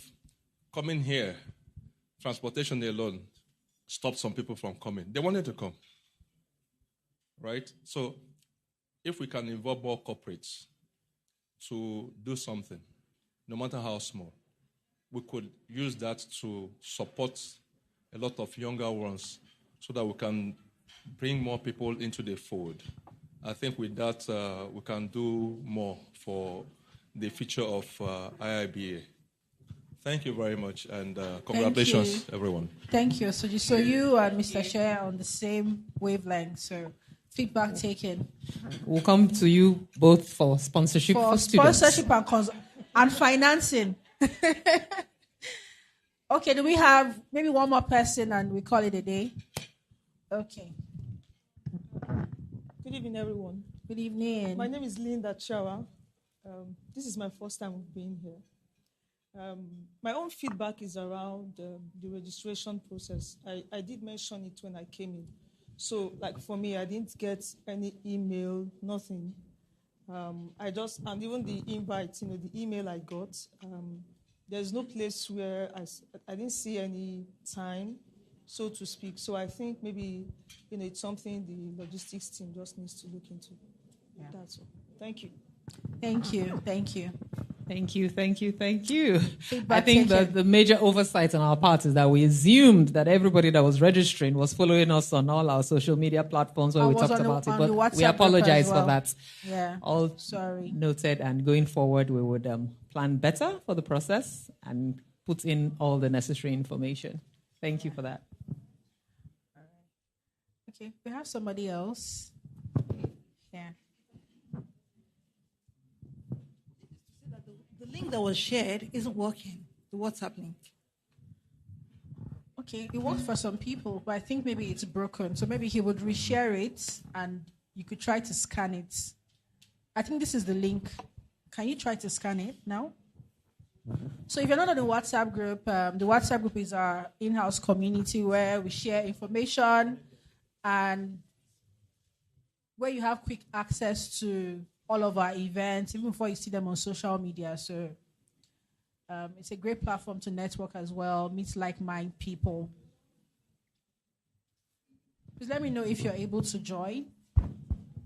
Sorry, for the QR code, don't use WhatsApp to scan. Use your cam scanner or your camera. QR code scanner. Can I use your camera? I don't know, but they should use QR code scanner. Okay. If you are using WhatsApp to scan, you will not get this. Okay, so don't open from your WhatsApp camera. Just scan with your normal camera, and then it shows you the link. Click on the link, and I think you should be able to join then.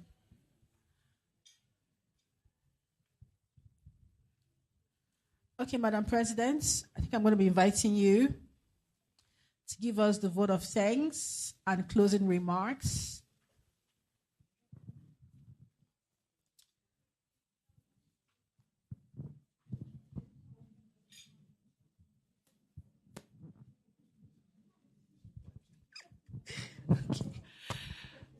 Wow. What can we say? But thank you. Thank you. With all the amazing comments that you have all said, all the work we put into planning all of this would have come to nothing if you didn't show up. So more thanks to you for showing up. Thanks to you for your sincere contributions. Thank you for all the feedback. I'm glad that we have things to work on because like in the presentation today, we're moving from, what was it again? From thought leaders to thought learners or something like that. So basically all about we keep learning. You're never there. You know, there's this thing about when you're a thought leader, it's like you're the, sorry, maybe Delvin and Kokeso might not understand, you know, but in Nigeria I say like you're the Odogu in one place. That's like you've arrived. So as BAs, don't ever think you've arrived. There's always something new to learn. So I really, really thank you for your engagements today. Thank you for your feedback. And we look forward to more active engagements on our different platforms. Please, like Fisaya just said, if you've not been unable to join the WhatsApp, you can meet her directly to do that.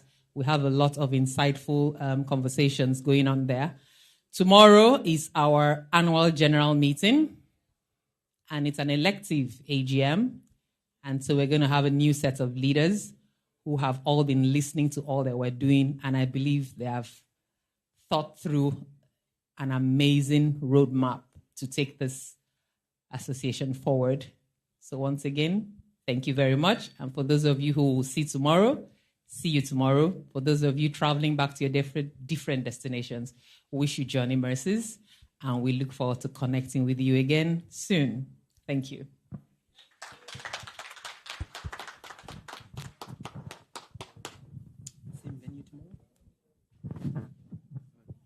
Sorry, the venue for the AGM is this same hotel, Radisson Blue, but a different hall called Nnamdi Azikiwe Hall. And the time for the AGM is 10 a.m. 10 a.m. tomorrow, Nnamdi Azikiwe Hall. Thank you very much.